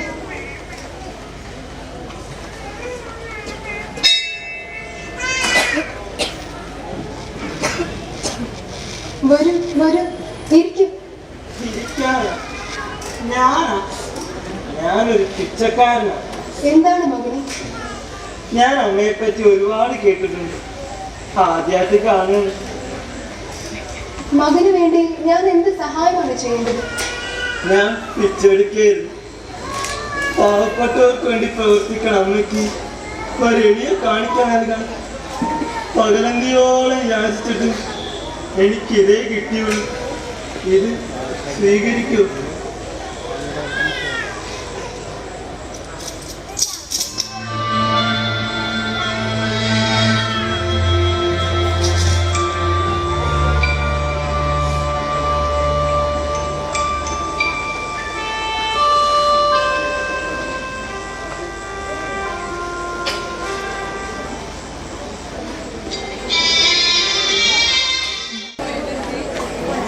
മദർ ഇന്ന് പതിവിലേറെ വൈകിയിരിക്കുന്നു. ഇന്ന് എന്ത് പറ്റി?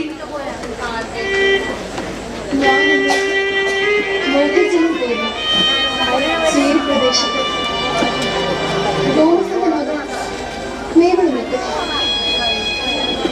അവിടെ അരഭിത്തി മാത്രമുള്ള ഒരു കുടുംബം വെള്ളം നിറഞ്ഞു കിടക്കുന്നു. അതിലൊരു സ്ത്രീ തന്റെ കുഞ്ഞിനെ ചുമലിൽ വെട്ടി മുട്ടറ്റും തണുത്ത വെള്ളത്തിൽ നിൽക്കുകയായിരുന്നു. കുഞ്ഞിന് നന്നായി പനിക്കുന്നുണ്ടായിരുന്നു. കുഞ്ഞിന് നനയാതിരിക്കാൻ കുട്ടിയൊരു പിന്നാണ് അതിന്റെ തലയ്ക്ക് മുകളിൽ കമിഴ്ത്തി പിടിച്ചിരുന്നു. 2 മാസത്തെ വാടക കുടിശ്ശികയായതുകൊണ്ടാണ് വീടിന്റെ ഉടമസ്ഥൻ അന്ന് രാവിലെ മേൽക്കൂര പൊളിച്ചു മാറ്റി. 4 രൂപയാണ് വാടക.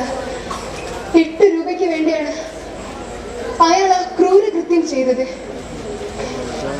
മീവെണ്ണി പുറത്തു നിർത്തി ഞാൻ ആ കുടലിന് ഇടുക്കുള്ളിലേക്ക് കടന്നു. വെള്ളത്തിലൂടെ നടന്നെടുത്തെത്തി അവളെ ഞാൻ വിളിച്ചു. അവൾ വിളി കേട്ടില്ല. മണിക്കൂറുകളോളം തണുത്ത വെള്ളത്തിൽ തളിച്ചു നിന്ന് അവൾ മരിച്ചിരുന്നു. അവളുടെ കയ്യിലെ കുഞ്ഞിനെ ഞാൻ അടർത്തി മാറ്റി. പനി കൊണ്ട് അവന് ബോധമില്ലായിരുന്നു. പിന്നെ അവളുടെ സംസ്കാര കർമ്മം ശേഷം ആ കുഞ്ഞിനെയും കൊണ്ട് നമ്മുടെ ശിശുഭവനിലേക്ക് ഞാൻ വൈകിയല്ലേ. ആഗ്നസ് കരയുകയാണ്. കരയരുത്. വേദനിക്കുന്നവരോട് കൂടുതൽ കനിവ് കാണിക്കാനുള്ള ശക്തി നൽകണമെന്ന് അവരോട് പ്രാർത്ഥിക്കും.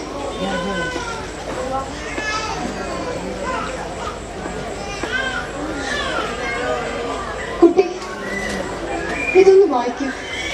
ഇന്നലെ ഉറങ്ങിയതേയില്ല. എന്തൊക്കെയോ എഴുതിക്കൊണ്ടിരുന്നു. നിശബ്ദതയുടെ ഫലം പ്രാർത്ഥനയാകുന്നു. പ്രാർത്ഥനയുടെ ഫലം വിശ്വാസമാകുന്നു. വിശ്വാസത്തിന്റെ ഫലം സ്നേഹമാകുന്നു. സ്നേഹത്തിന്റെ ഫലം സേവനമാകുന്നു. സേവനത്തിന്റെ ഫലം സമാധാനമാകുന്നു. ഇത് നന്നായി എഴുതി ഈ സന്ദർശന മുറിയിൽ പ്രദർശിപ്പിച്ചേക്കുക. ശരി മധു, മധുർ വരും. ഇനി അല്പം വിശ്രമിക്കും. ഇല്ല, എനിക്ക് ഉടനെ ശിശുഭവനിൽ പോകാം. വേഗം മരുന്നെടുത്തോണ്ട് വരും.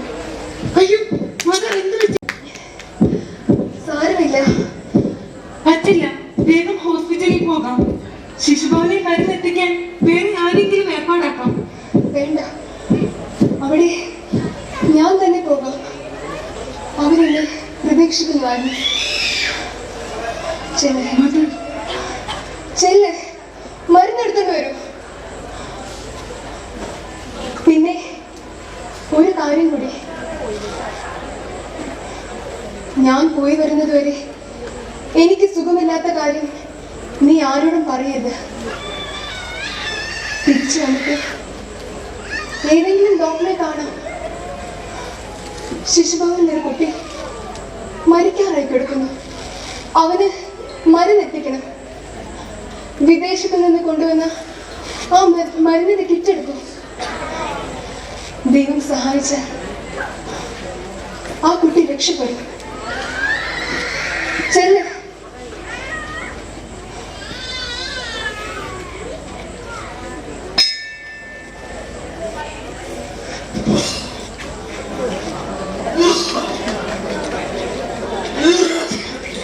എന്താണ് മകനെ? അവസാനം ഞാൻ അമ്മയുടെ അടുത്തെത്തിയിരിക്കുന്നു. അമ്മയുടെ മടിയിൽ. അമ്മേ, ഞാൻ ഒരുപാട് തെറ്റുകൾ ചെയ്തിട്ടുണ്ട്. മകനെ, നാം ഒരു മനുഷ്യനാണ്. ദുർബലനായ മനുഷ്യൻ. ശാന്തനാകും. ശാന്തി ഇനി ഒരിക്കലും അതെനിക്കുണ്ടാവില്ല. മരിക്കുന്നതിന് മുമ്പ് അമ്മയെ കാണണമെന്ന് തോന്നി. അന്ന് അമ്മയെ കണ്ടെന്നത് ഞാനാണ്.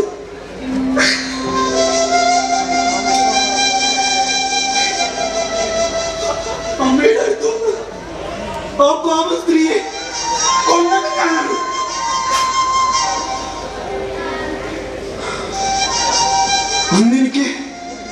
അന്നെനിക്ക് കലിയായിരുന്നു. മകനെ, നീ തെറ്റുകൾ ഏറ്റുപറയുന്ന നിമിഷമാണിത്. നീ നിന്റെ ഈശ്വരനോട് മാപ്പ് ചോദിക്കും. ഈശ്വരൻ എനിക്ക് മാപ്പ് നൽകുമോ? ഇല്ല. അനന്ത കാരുണ്യമാണ് ഈശ്വരൻ. നിനക്ക് തീർച്ചയായും മാപ്പ് തരും.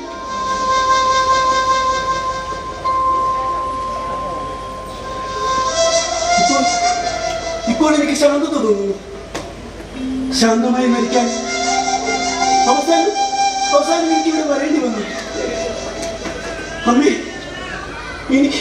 എനിക്ക് ക്ഷയരോഗമാണ് നടന്നപ്പോ എന്റെ വീട്ടുകാർ, എന്റെ സുഹൃത്തുക്കൾ, ക്ഷേത്ര ഭരണാധികാരികൾ അവരെ പുറത്താക്കി. ചീഞ്ഞളിഞ്ഞ ഒരു മൃതദേഹം കണ്ടിട്ടുന്ന പോലെ അവരെ എന്നിൽ അകന്നു മാറി. അമ്മേ, എനിക്ക് ആരുമില്ല.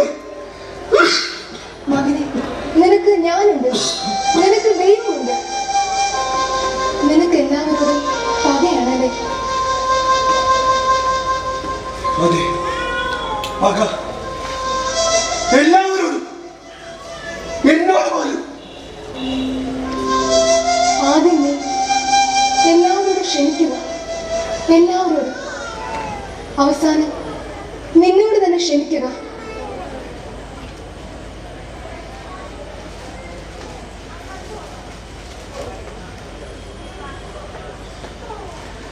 ഞാൻ ക്ഷമിക്കുന്നു, എല്ലാവരോടും, എന്നോടും പൊറുക്കുന്നു.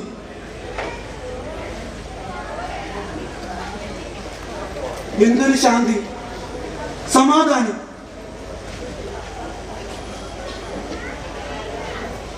പുറത്ത് വൃക്ഷങ്ങളിൽ നിന്ന് മഞ്ഞുതുള്ളികൾ അറിഞ്ഞു വീണ ശബ്ദം എനിക്കിപ്പോൾ കേൾക്കാം. വൃക്ഷശിഖരങ്ങളിൽ നിന്ന് പക്ഷികൾ സംഗീതം ആലപിക്കുന്നത് ഞാൻ കേൾക്കുന്നു. എന്റെ മനസ്സ് ആനന്ദം കൊണ്ട് നിറയുകയാണ്. എന്തൊരു സമാധാനം. ദൈവം നിന്നെ സ്പർശിക്കുന്നു മകനെ. അമ്മ എന്നെ ക്രിസ്ത്യാനിയാക്കുന്നില്ലേ? ഇല്ല, ഞാനതിന് തയ്യാറാണ്. വേണ്ട മകനെ. ക്രിസ്തു ജനിക്കുന്നതിന് മുമ്പ് മനുഷ്യർ മരിച്ചിട്ടുണ്ട്. നീ നിന്റെ ഈശ്വരനോട് പ്രാർത്ഥിക്കും. നിന്റെ വിശ്വാസവും രക്ഷയും നിന്റെ ഈശ്വരനിൽ തന്നെയാണ്.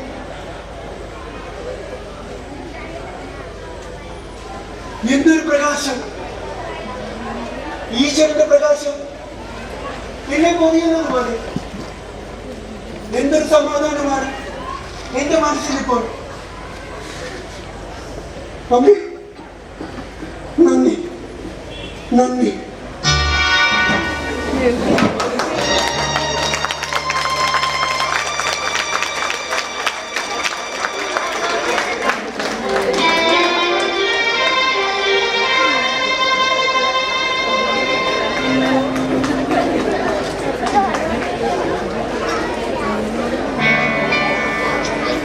യുഗങ്ങൾക്ക് വെളിച്ചമായ മദർ തെരേസ സ്ഥാപിച്ച മിഷണറീസ് ഓഫ് ചാരിറ്റി എന്ന സന്യാസ സഭയ്ക്ക് ഇന്ന് 100-ലേറെ രാജ്യങ്ങളിൽ ശാഖകളുണ്ട്.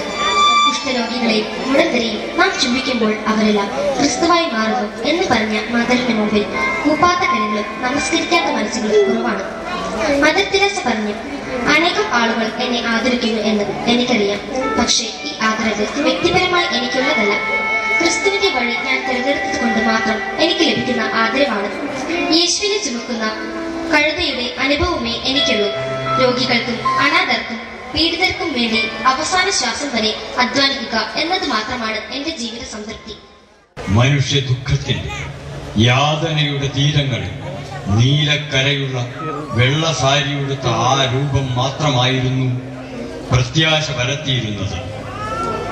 ആ പ്രത്യാശയുടെ പേരാണ് Mother Teresa. Because how can we love God whom we don't see? St. John says, how can you say that you love God whom you don't see if you do not love your neighbor whom you see? Jesus said, I was hungry and you gave me to eat. Hungry not only for bread, hungry for love, for the word of God, for the tender concern of somebody